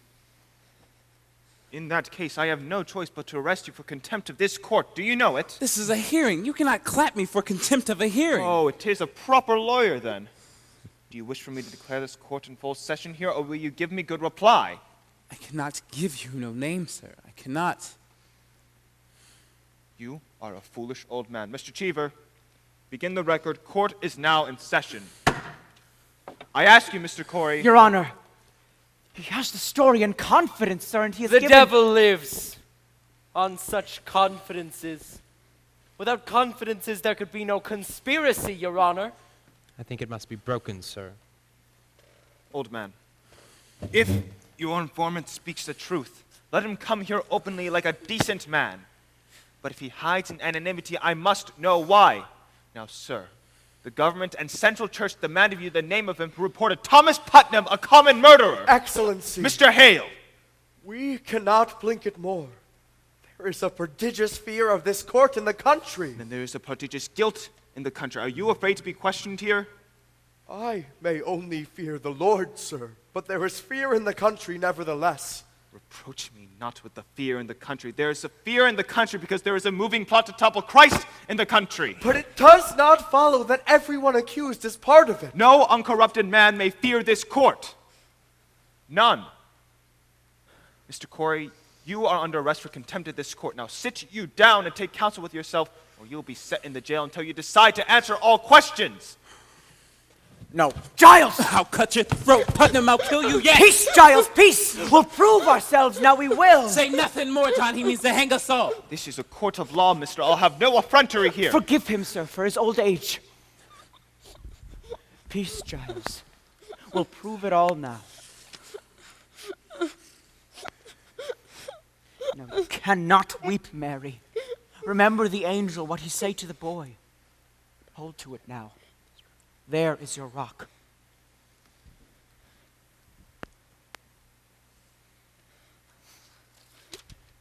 This is Mary Warren's deposition. I would ask you remember while you read it, sir, that until 2 weeks ago she were no different than the other children are today. You saw her scream. She howled. She swore familiar spirits choked her. She even testified that Satan, in the form of women now in jail, tried to win her soul away. And when she refused... We know all this. Aye, sir. And she swears now that she never saw Satan, nor any spirits, vague or clear, that Satan may have sent to hurt her.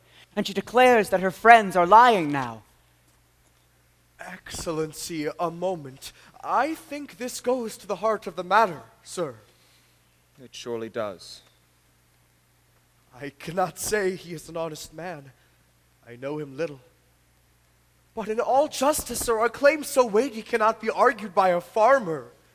In God's name, sir, stop here. Send him home and let him come again with a lawyer. Now, look you, Mr. Hale. Excellency, I have signed 72 death warrants. I am a minister of the Lord, and I dare not take life without there be a proof so immaculate, no slightest qualm of conscience may doubt it. Mr. Hale, you surely did not doubt my justice. I have this morning signed away the soul of Rebecca, nurse, your honor. I'll not conceal it. I tell you true, my hand shakes yet as with a wound. I pray you, sir, this argument let lawyers present to you. Believe me, Mr. Hale, for a man of such terrible learning, you are most bewildered. I hope you will forgive me. I have been 32 years at the bar, and I should be confounded when I called upon to defend these people. Let you consider now, and I bid you all do likewise. In an ordinary crime, how does one defend the accused? One calls upon witnesses to defend his innocence. But witchcraft is ipso facto, on its face, and by its nature an invisible crime. Therefore, who may possibly be witness to it? The witch and the victim, none other. Now, we cannot hope that the witch will accuse herself, granted. Therefore, we must rely upon her victims. And they testify. The children certainly do testify. As for the witches, none would deny that we were most eager for their confessions. Therefore, what is left for a lawyer to bring out? I believe I have made my point, have I not? But this child claims the girls are not truthful, and if that they is are not, exactly then what we I'm must... about to consider, sir. What more may you ask of me unless you doubt my probity? I surely do not, sir. Let you consider it, then. Let you put your heart at rest. For deposition, Mr. Proctor.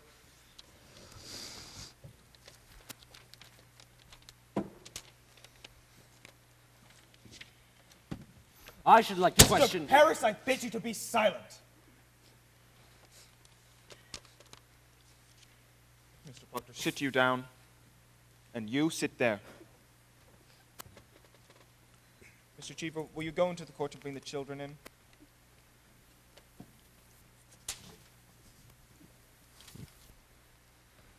Now, Mary Warren, how came you to this turnabout? Has Mr. Proctor threatened you for this deposition? No, sir. Has he ever threatened you?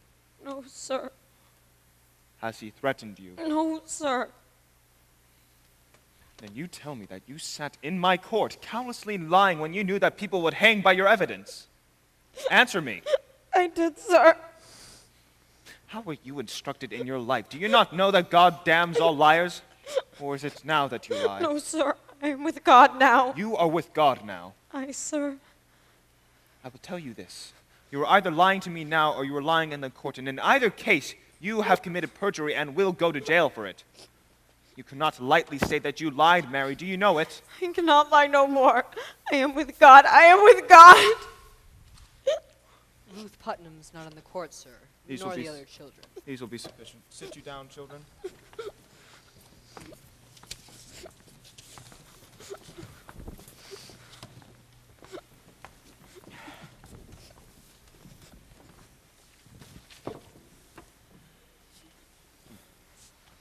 Your friend Mary Warren has given us a deposition in which she states that she never saw familiar spirits, apparitions, nor any manifest of the devil. Now, children, this is a court of law. The law based upon the Bible, and the Bible writ by Almighty God forbid the practice of witchcraft and describe death as the penalty thereof. But likewise, children, The law and Bible damn all liars and bearers of false witness. Now then, it does not escape me that this deposition may be devised to blind us. It may well be that Mary Warren has been conquered by Satan, who sends her here now to distract us from our sacred purpose. If so, her neck will break for it. But if she speak true, I bid you now to drop your guile and confess your false pretense, for a quick confession will go easier with you. Abigail Williams, rise. Is there any truth in this? No, sir. Children, a very auger bit will be turned into your souls until your honesty is proved. Will either of you change your positions now, or do you force me to hard questioning? I've not to change, sir. She lies.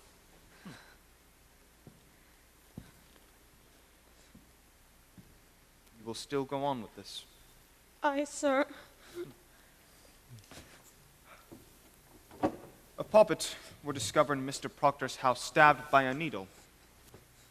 Mary Warren claims that you sat beside her in the court when she made it, and that you saw her make it and witnessed how she herself stuck her needle into it for safekeeping. What say you to that? It is a lie, sir.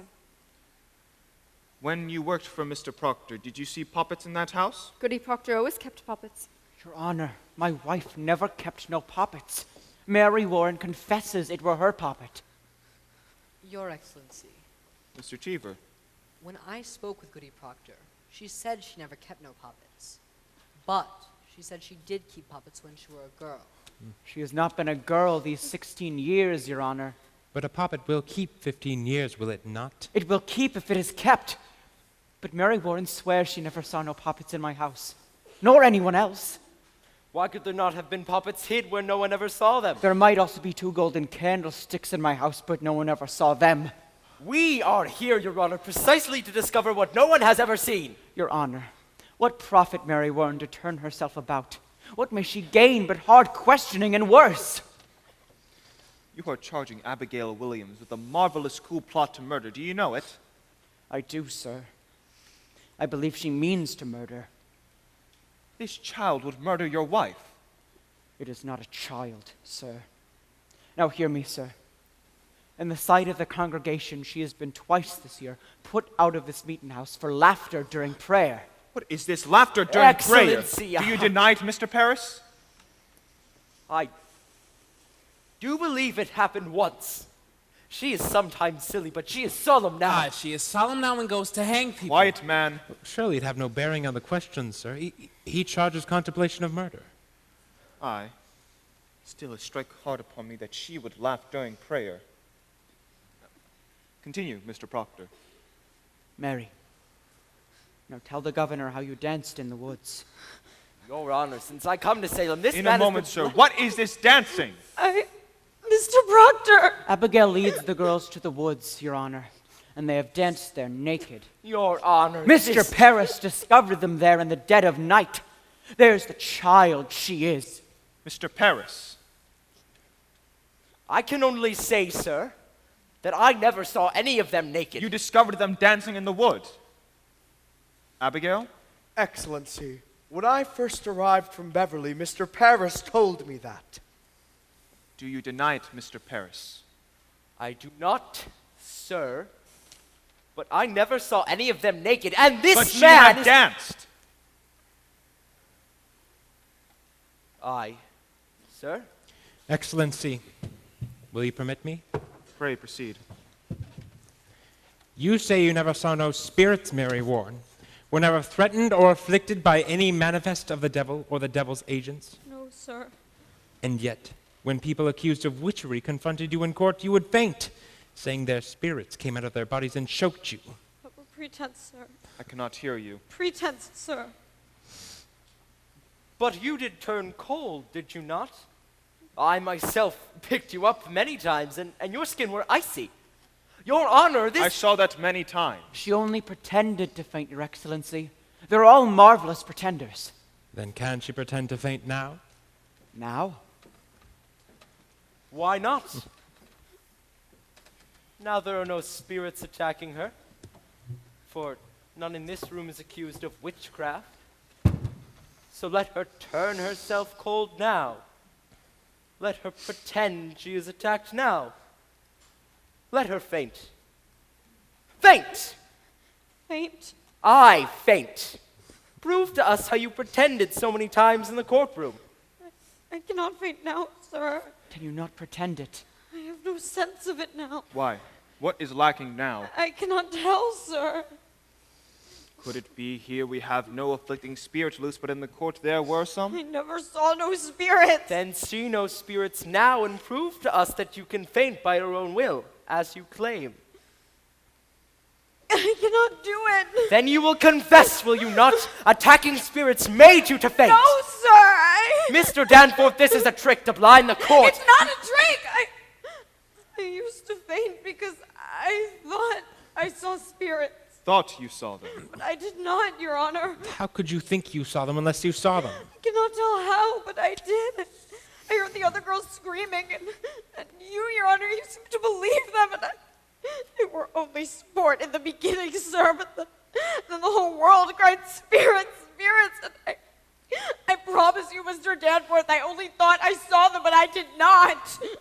Surely Your Excellency is not taken by this simple lie. Abigail Williams, I bid you now to search your heart and tell me this. And beware of it, child. To God, every soul is precious, and his vengeance is terrible on them that take life without cause. Is it possible that the spirits you have seen are illusion only, some deception that may have crossed your mind Why, when... this is a base question, sir. Child, I would have you consider it. Mr. Danforth, I have been hurt. I have seen my blood running out. I have been near to murdered every day because I've done my duty pointing out the devil's people. This is my reward. To be mistrusted, denied, questioned like Child, I did not mistrust you, Let you beware, Mr. Danforth. Think you be so mighty that the power of hell may not turn your wits? Beware of it. There is... Why, what is it, child? I know not a wind, a cold wind has come. Abby! Your Honor, I freeze. They're pretending. She's cold, Your Honor. Touch her. Mary, do you send the shadow on me? Lord, save me. I freeze! Abby, do that! Mary Warren, do you witch her? I say to you, do you send your spirit Let out? me go, Mr. Proctor. I cannot.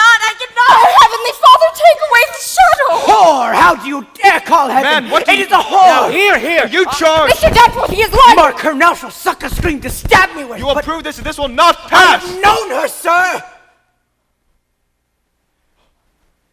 I have known her.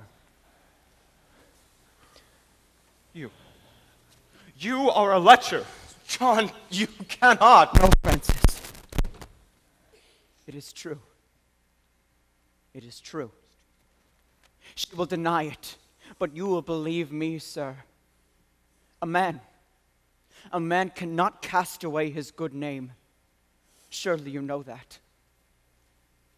In what time, in what place? In the proper place, where my beasts are bedded. 8 months. It is 8 months now, sir. She used to serve me in my house, sir. A man may think God sleeps, but God sees everything. I know it now. But I beg you, sir, I beg you, see her for what she is. My wife, my dear, good wife, took this girl soon after and put her out on the high road. And being what she is, a lump of vanity, sir, she... Excellency, forgive me. She thinks to dance with me in my wife's grave. And well she might, for I thought of her softly. God help me, I lusted. And there is a promise in such sweat, but it is a whore's vengeance, and you must see it. I know you must see it now. I set myself entirely in your hands. My wife is innocent, except she know a whore when she see one. You deny every scrap and tittle of this.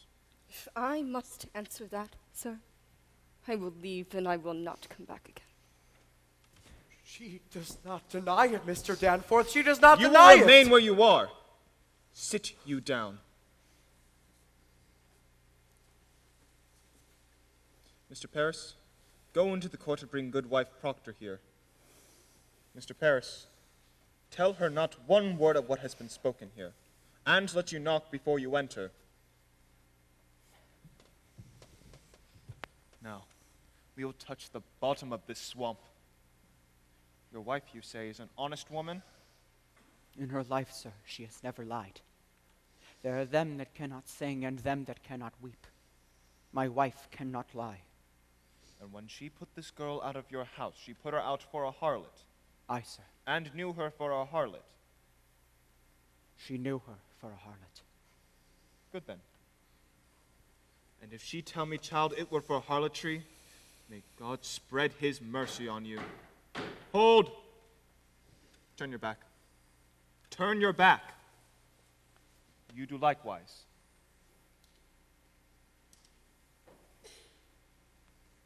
Now, let neither of you turn to face Goody Proctor. No one in this room is to speak or raise a gesture, aye or nay.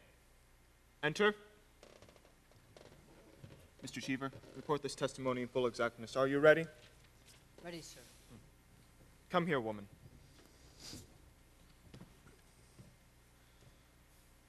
You will look in my eyes only. Not at your husband, in my eyes only. Good, sir. We are given to understand that at one time you dismissed your servant Abigail Williams. That is true, sir. For what cause did you dismiss her? You will look in my eyes only and not at your husband. The truth is in your memory and you need no help to give it to me. Why did you dismiss Abigail Williams? She dissatisfied me and my husband. What way dissatisfied you? Woman, look at me. Were she slovenly, lazy? What disturbance did she cause? Your Honor, I am. In that time I was sick and my husband is a good and righteous man. He is never drunk as some are, nor wasting his time at the shovelboard, but always at his work. But in my sickness, for you see, sir, I were a long time sick after my last baby, and I thought I somewhat saw my husband turning from me. And this girl... Look at me! Aye, sir, Abigail Williams. What of Abigail Williams? I came to think he fancied her. And so one night I lost my wits, I think, and put her out on the high road. Your husband, did he indeed turn from you? My husband is a goodly man, sir. Then he did not turn from you. Look at me! To your knowledge, has John Proctor ever committed the crime of lechery? Answer me, is your husband a lecher? No, sir. Remove her. Elizabeth, tell the truth, Elizabeth! She has spoken, remove her. Elizabeth, I have confessed it! Oh, John! She only thought to save my name! Excellency, it is a natural lie to tell. I beg you stop now before another is condemned. I may shut my conscience to it no more. Private vengeance is working through this testimony. From the beginning, this man has struck me true. I believe him now. By my oath to heaven, I believe him. And I pray you call back his wife before we must... She spoke nothing of lechery, and this man lies. I believe him. I may turn my face from it no more. This girl has always struck me false. She has always struck me... You will not! Be gone, I say! What is it, child? What's there? Child, girls, why do you... It's on the beam, behind the rafter! Why do you come, yellow bird? Where's a bird? I see no bird. My face! My face! Mr. Hale! Be quiet. Do you see a bird? Be quiet! The God made my face. Cannot want to tear my face.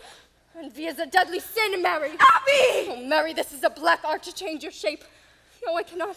I cannot stop my mouth. It's God's work I do. Abby, I'm here! They're pretending, Mr. Danforth. Oh, Mary.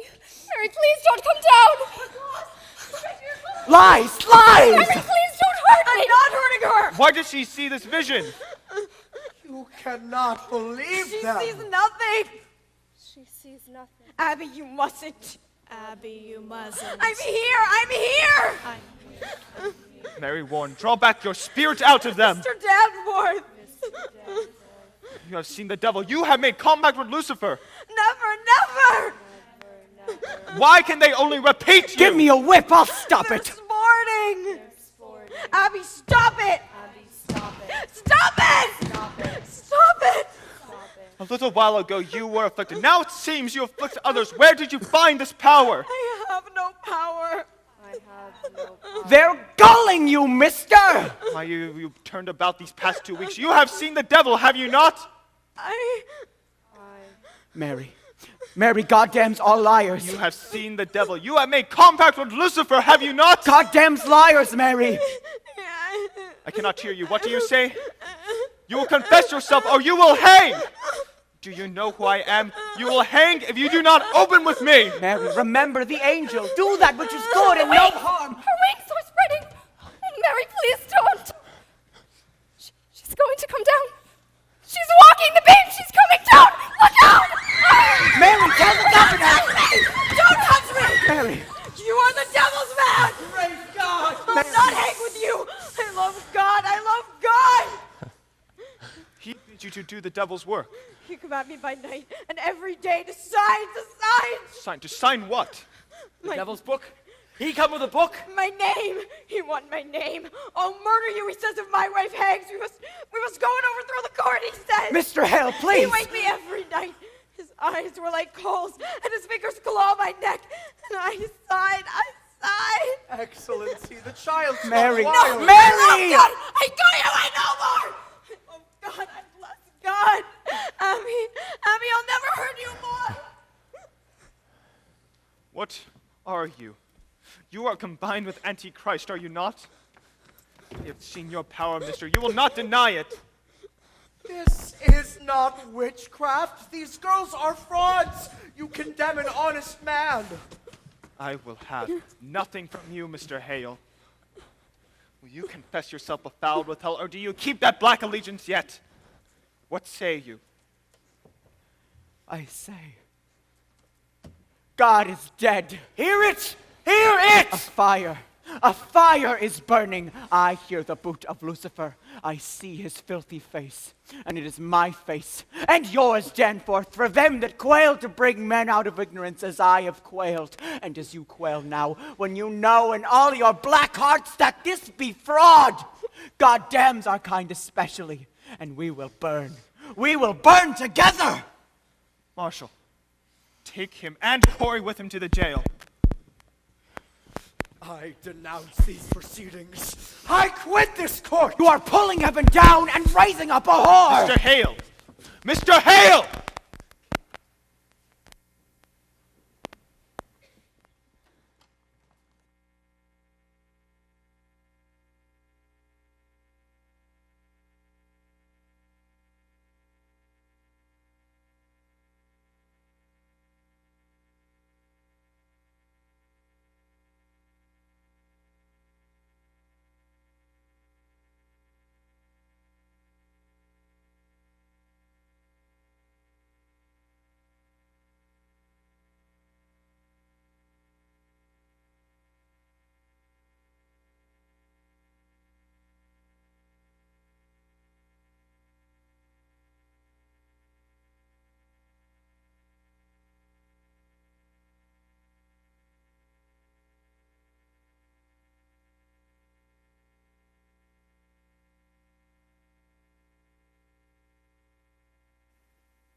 Look to me like His Majesty. Look to me like the Marshal.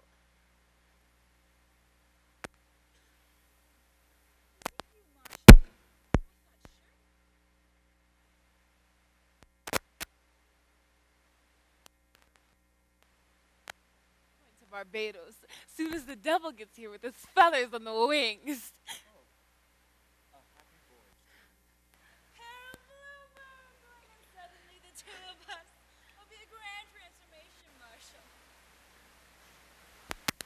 I'll speak to him for you if you desire to come along, Marshal.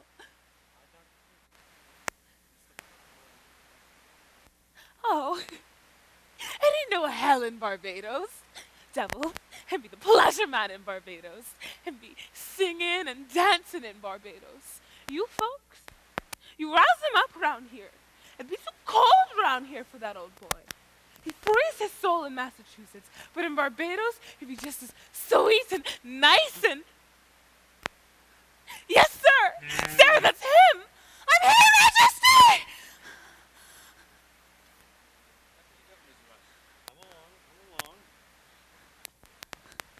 No!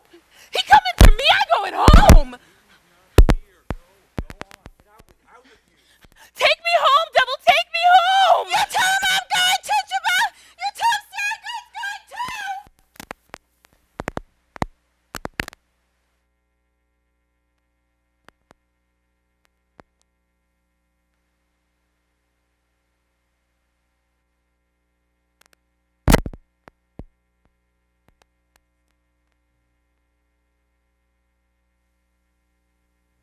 Marshal, when did Reverend Hale arrive? It was toward midnight, I think. What's he about here? There is among them that will hang, and he prays with them. He's a good nurse now, and Mr. Paris with him. Indeed, that man have no authority to enter here. Marshal, why have you let him in? Why? Mr. Paris command me, sir. I cannot deny him. You drunk, Marshal? No, sir. It were a bitter night, and I have no fire here. Fetch Mr. Paris. Aye, sir. There's a prodigious stench in this place. I've only now cleared the people out. Beware a hard drink, Marshal. Aye, sir. That you question Hale, Excellency, I should not be surprised. He had been preaching in Andover lately. We will come to that eventually. Speak nothing of Andover to him. Paris prays with him. That is strange. I think sometimes Paris has a mad look these days. Mad? I met him yesterday coming out of his house, and I bid him good morning, and he wept and went his way. I think it is not well the village sees him so unsteady. Perhaps he have some sorrow, then. I think it'd be the cows, sir. The cows? There'd be so many cows wandering the high roads. Now their masters are in the jails, and there'd be much disagreement who they will belong to now. I know Mr. Paris be arguing with farmers all yesterday. There's great contention, sir, about the cows. You were always a man that weep for contention. Oh, good morning, Majesty. I beg your pardon waking you so early. Good morning, Judge Hawthorne. Reverend Hale have no right to enter here. Excellency, a moment. Do you leave him alone with the prisoners? What is his business here? Excellency, hear me. Reverend Hale has returned to bring Rebecca Nurse to God. He bids her to confess. Hear me. Rebecca have not given me a word these 3 months since she came. And now she sits with him and Martha Corey and 2 or 3 others. And he pleads with them confess their crimes and save their lives. Why, this is indeed a providence. And they soften. They soften. Not yet. Not yet. But I thought to summon you, sir, that we might think on whether it be not wise to... There is news, sir, that the court must reckon with. My niece, I believe she has vanished. Vanished? Aye, sir, I thought to tell you of it earlier. Why, how long is she gone? This be the 3rd night. Mercy Lewis is gone as well. I'll send a party for them. Where may they be? Excellency, I think they be aboard a ship. My daughter tells me now she heard them speaking of ships last week, and tonight I discover my strong box is broke into. She have robbed you? 31 pound is gone. I am penniless.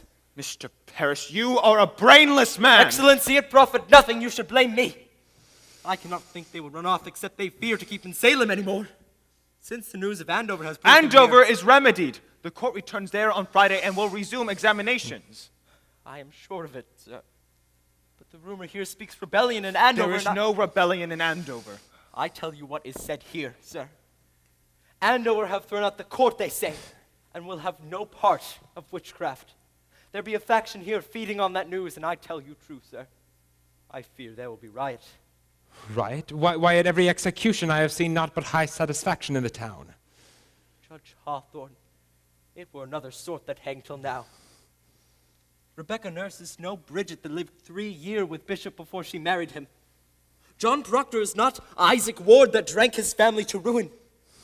Let Rebecca stand upon the gibbet and send up some righteous prayer, and I fear she'll wake a vengeance on you. Excellency, she is condemned a witch. Pray you. How do you propose, then? Excellency, I would postpone these hangings for a time. There will be no postponement. Now that Mr. Hale's returned, there is hope, I think. For if he bring even one of these to God, that confession surely damns the others in the public eye, and none may doubt nor that they are all linked to hell. This way, unconfessed and claiming innocence, doubts are multiplied. Many honest people will weep for them, and all good purpose is lost in their tears. Jeever, give me the list.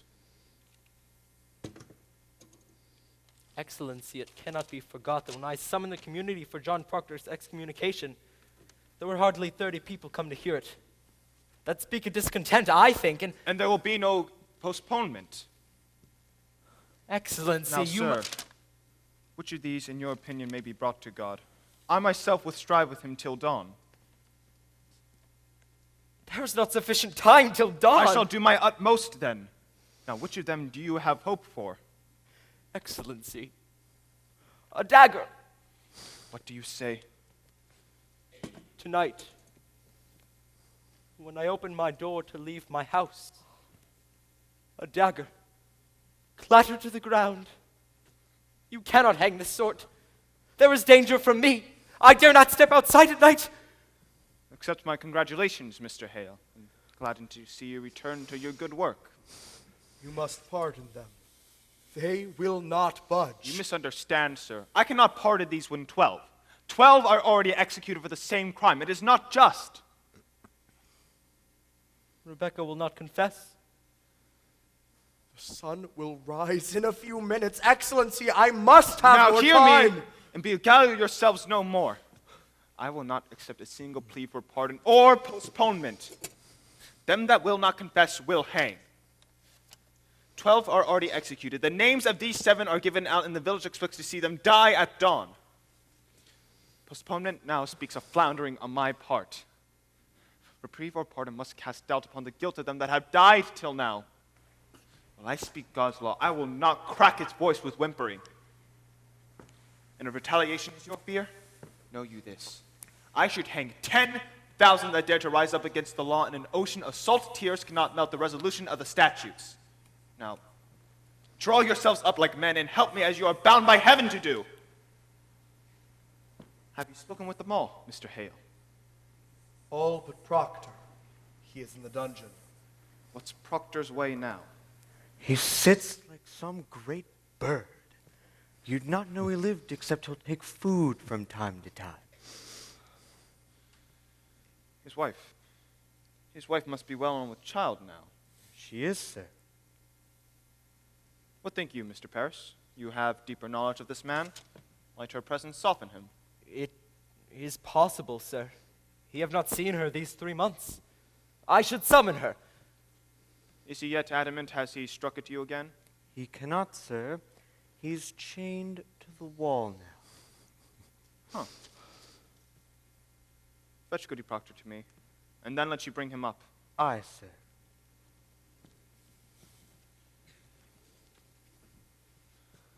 Excellency, if you postpone for a week and publish to the town that you are striving for their confessions, that speak mercy on your part, not faltering. Mr. Hale, as God have not empowered me like Joshua to stop this sun from rising, so I cannot withhold from them the perfection of their punishment. If you think God wills you to raise rebellion, Mr. Danforth, you are mistaken. You have heard rebellion spoken in Salem? Excellency, there are orphans wandering from house to house. Abandoned cattle bellow in the high roads. The stench of rotting crops hangs everywhere, and no man knows when the harlot's cry will end his life. And you wonder yet if rebellion spoke? Better you should marvel how they do not burn your province. Mr. Hale, have you preached in Andover this month? Thank God they have no need of me in Andover. You baffle me, sir. Why have you returned here? Why, it's simple. I come to do the devil's work. I come to counsel Christians they should belie themselves. There is blood on my head. Can you not see the blood on my head? Hush! Goody Proctor, I hope you are hearty. I am yet 6 months before my time. Pray, be at your ease. We come not for your life. Mr. Hale, will you speak with the woman?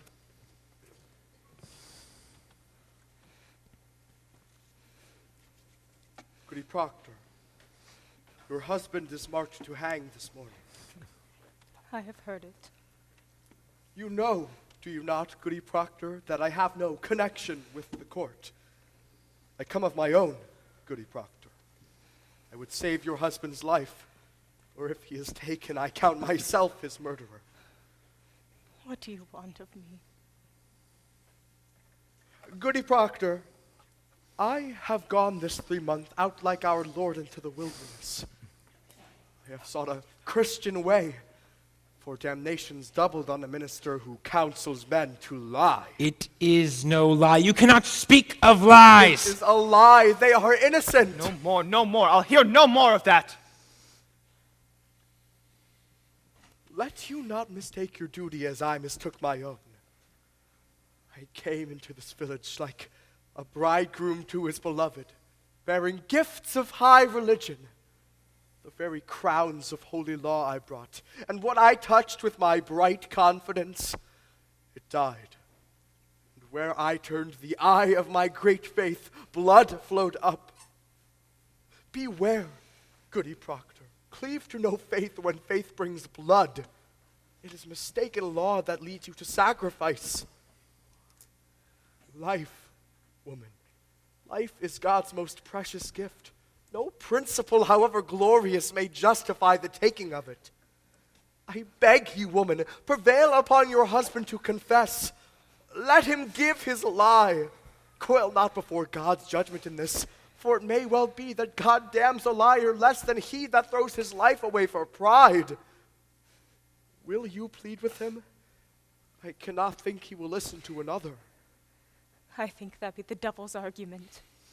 Woman, for the laws of God, we are as swine. We cannot read his will. I cannot dispute with you, sir. I lack learning for it.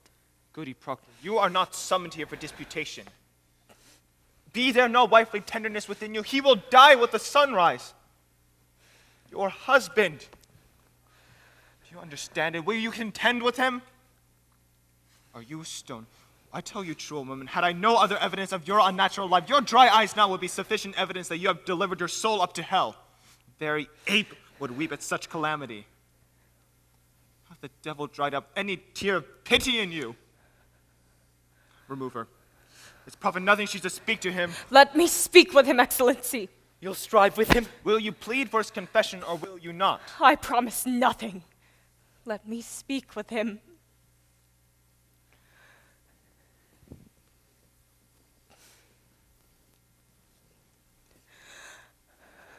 Pray, leave them, Excellency.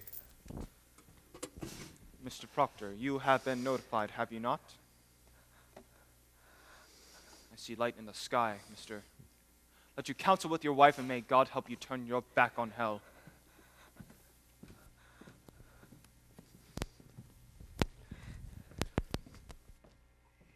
If you desire a cup of cider, Mr. Proctor, I am sure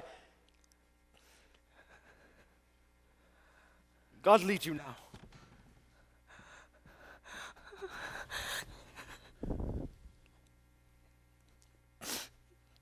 You have been chained. Aye. The child. It grows. There is no word of the boys. They're well. Rebecca's Daniel keeps them. You have not seen them. I have not. You are a marvel, Elizabeth. They come for my life now. I know it. None have yet confessed. There be many confessed. Who are they? There be 100 or more, they say. Goody Ballard is one. Isaiah Goodkind is one, there be many. Rebecca? Not Rebecca. She is 1 foot in heaven now. Naught may hurt her more. Giles. You have not heard it. I hear nothing where I am kept. Giles is dead. When were he hanged?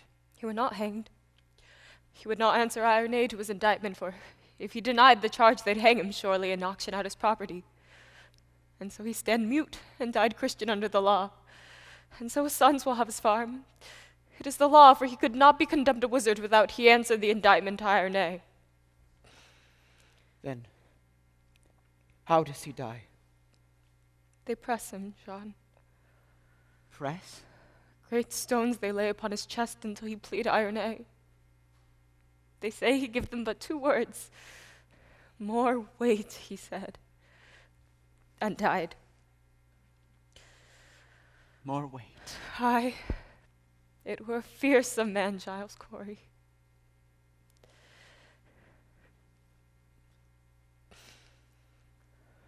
I have been thinking I would confess to them. What say you if I give them that? I cannot judge you, John. What would you have me do? As you would, I would have it. I want you living, John, that's sure. Giles's wife. If she confessed? She will not. It is a pretense, Elizabeth. What is? I cannot mount the gibbet like a saint. It is a fraud. I am not that man. My honesty is broke, Elizabeth. I am no good man. Nothing spoiled by giving them this lie that were not rotten long before. And yet you've not confessed till now. That speak goodness in you. Spite. Spite only keeps me silent. It is hard to give a lie to dogs. I would have your forgiveness, Elizabeth. It is not for me to give. I would have you see some honesty in it. Let them that never lie die now to keep their souls. It is a pretense for me, a vanity that will not blind God nor keep my children out of the wind. What say you? John, it come to naught that I should forgive you. Will you forgive yourself? It is your soul, John. Only be sure of this, for I know it now. I have read my heart this 3 months. I have sins of my own to count. It needs a cold wife to prompt lechery. Enough. Enough. Better you should know me. I'll not hear it. I know you. You take my sins upon you, John. No, I take my own. My own. I counted myself so plain, so poorly made, no honest love could come to me. Suspicion kissed you when I did. I never knew how I should say my love. It were a cold house I kept. What say you, Proctor? The sun is soon up. Do as you will. But let none be our judge. There be no higher judge under heaven than Proctor is. Forgive me. Forgive me, John. I never knew such goodness in the world. I want my life. You will confess yourself? I will have my life. God be praised. It is providence. Proctor will confess. He will confess. Why do you cry it? It is evil, is it not? It is evil. I cannot judge you, John. I cannot. Then who will judge me? God in heaven, what is John Proctor? What is John Proctor? I think it is honest. I think so. I am no saint. Let Rebecca go like a saint. For me, it is fraud. I am not your judge, John. Do you ever give them such a lie? Say it. Would you ever give them this? You would not. If tongues of fire were singeing you, you would not. It is evil. Good then. It is evil, and I do it. Praise to God, man. Praise to God. You shall be blessed in heaven for this. Now then, let us have it. Are you ready, Mr. Cheever? Why must it be written? Why, for the good instruction of the village. This we shall post upon the church door. Where is the marshal? Willard, hurry! Now then, mister, will you speak slowly and directly to the point for Mr. Cheever's sake? Now, Mr. Proctor, have you seen the devil? Come, man, there is a light in the sky. The town waits at the scaffold. I would give out this news. I did. Praise God. And when he came to you, what were his demands? Did you do his work upon the earth? He did. And you bound yourself to his service.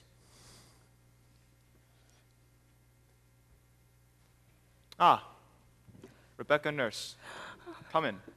Come in, woman.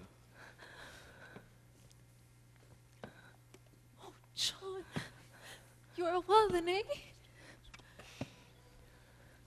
Courage, man, courage. Let her witness your good example that she may come to God herself. Now hear it, goody nurse. Say on, Mr. Proctor. Did you bind yourself to the devil's service? Why, John. I did. Now, woman, you surely see it profit nothing to keep this conspiracy further. Will you confess yourself with him? Oh, John, God send his mercy upon you. Take her out. I say, will you confess yourself, goody nurse? Why, it is a lie. It is a lie. How can I damn myself? I cannot. I cannot. Mr. Proctor, when the devil came to you, did you see Rebecca Nurse in his company? Come, man, take courage. Did you see her with the devil? No. Did you ever see her sister Mary Eastie with the devil? No, I did not. Did you ever see Martha Corey with the devil? I did not. Did you ever see anyone with the devil? I did not. Proctor, you mistake me. I am not empowered to trade your life for a lie. You have most certainly seen someone with the devil. Mr. Proctor, a score of people have already testified that they have seen this woman with the devil. Then it is proved! Why must I say it? Why must you say it? Why, you should rejoice to say your soul is purged of any love for hell. They think to go like saints. I like not to spoil their names. Mr. Proctor, do you think they go like saints? Look, you, sir, I think you misunderstand your duty here. It matters nothing what she thought. She is convicted of the unnatural murder of children, and you for sending your spirit out against Mary Warren. Your soul is the issue here, mister, and you will prove its whiteness or you cannot live within a Christian country. Will you tell me now what people you conspired with in the devil's company, and to your knowledge was Rebecca Nurse I speak my own sins. I cannot judge another. I have no tongue for it.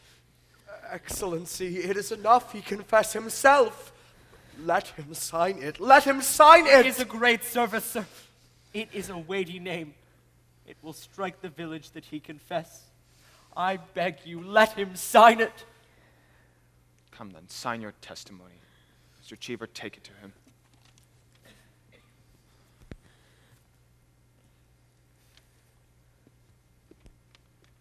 Come, man, sign it. You have all witnessed it. It is enough. You will not sign it. You have all witnessed it. What more is needed? Do you sport with me? You will sign your name or it is no confession.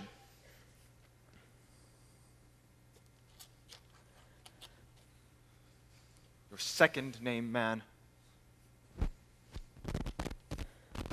Praise be to the Lord. If you please. No. Mr. Proctor, I must No! No, I have signed it. You have seen me. It is done. You have no need for this. Proctor, the village must have... Damn the village! I confess to God, and God has seen my name on this. It is enough. No, sir, it is not enough. You came to save my soul, did you not? Here, I have confessed myself. It is enough. You have not confessed to I have confessed myself. Is there no good penitence but it be public? God does not need my name nailed upon the church. God sees my name. God knows how black my sins are. It is enough. Mr. Proctor, I must You will not use me. I am no Sarah Good or Tituba. I am John Proctor. You will not use me. It is no part of salvation that you should use me. I do not wish to use you. I have 3 children. How may I teach them to walk like men in the world? And I have sold my friends. You have not sold your friends. Beguile me not. I blacken all of them when this is nailed to the church the very day they hang for silence. Mr. Proctor, I must have good and legal proof that you have... the High Court. Your word is good enough. Tell them I confessed myself. Say, Proctor broke his knees and wept like a woman. Say what you will, but my name cannot... It is the same, is it not, if I report it or you sign to it? No! It is not the same! What others say and what I sign to is not the same! Why, do you mean to deny that confession when you are free? I mean to deny nothing. Then explain to me, mister, why you not let me because have that... it is my name! Because I cannot have another in my life! Because I lie and sign myself to lies. Because I am not worth the dust on the feet of them that hang. I have given you my soul. Leave me my name! Why? Is that document a lie? If it is a lie, I will not accept it. What say you? You will give me your honest confession in my hand, or I cannot keep you from the rope. Which way do you go?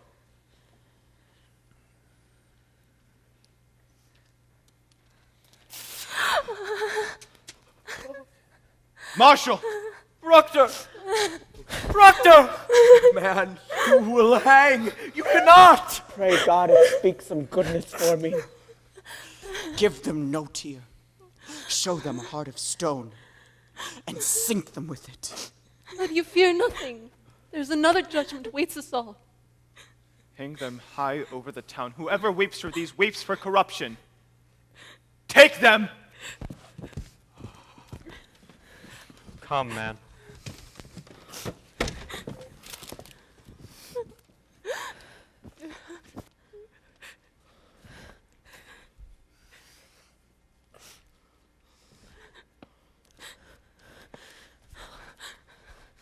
I have not had my breakfast.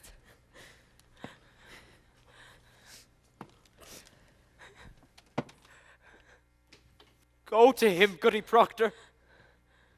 There is yet time. Proctor! Proctor!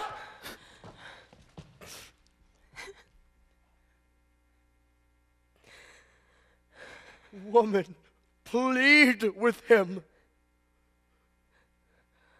It is pride, it is vanity. Be his helper. What profit him to plead? Shall the dust praise him? Shall the worms declare his truth? Go to him now. Take his shame away. He have his goodness now. God forbid I take it.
Supposed to move.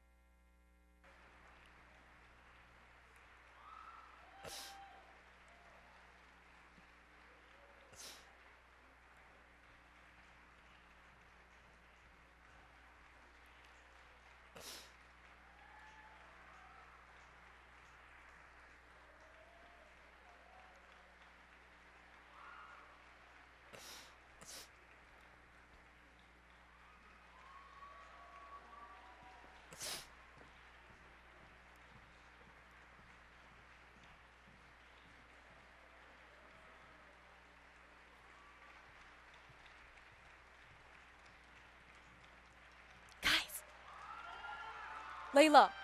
Layla. Layla.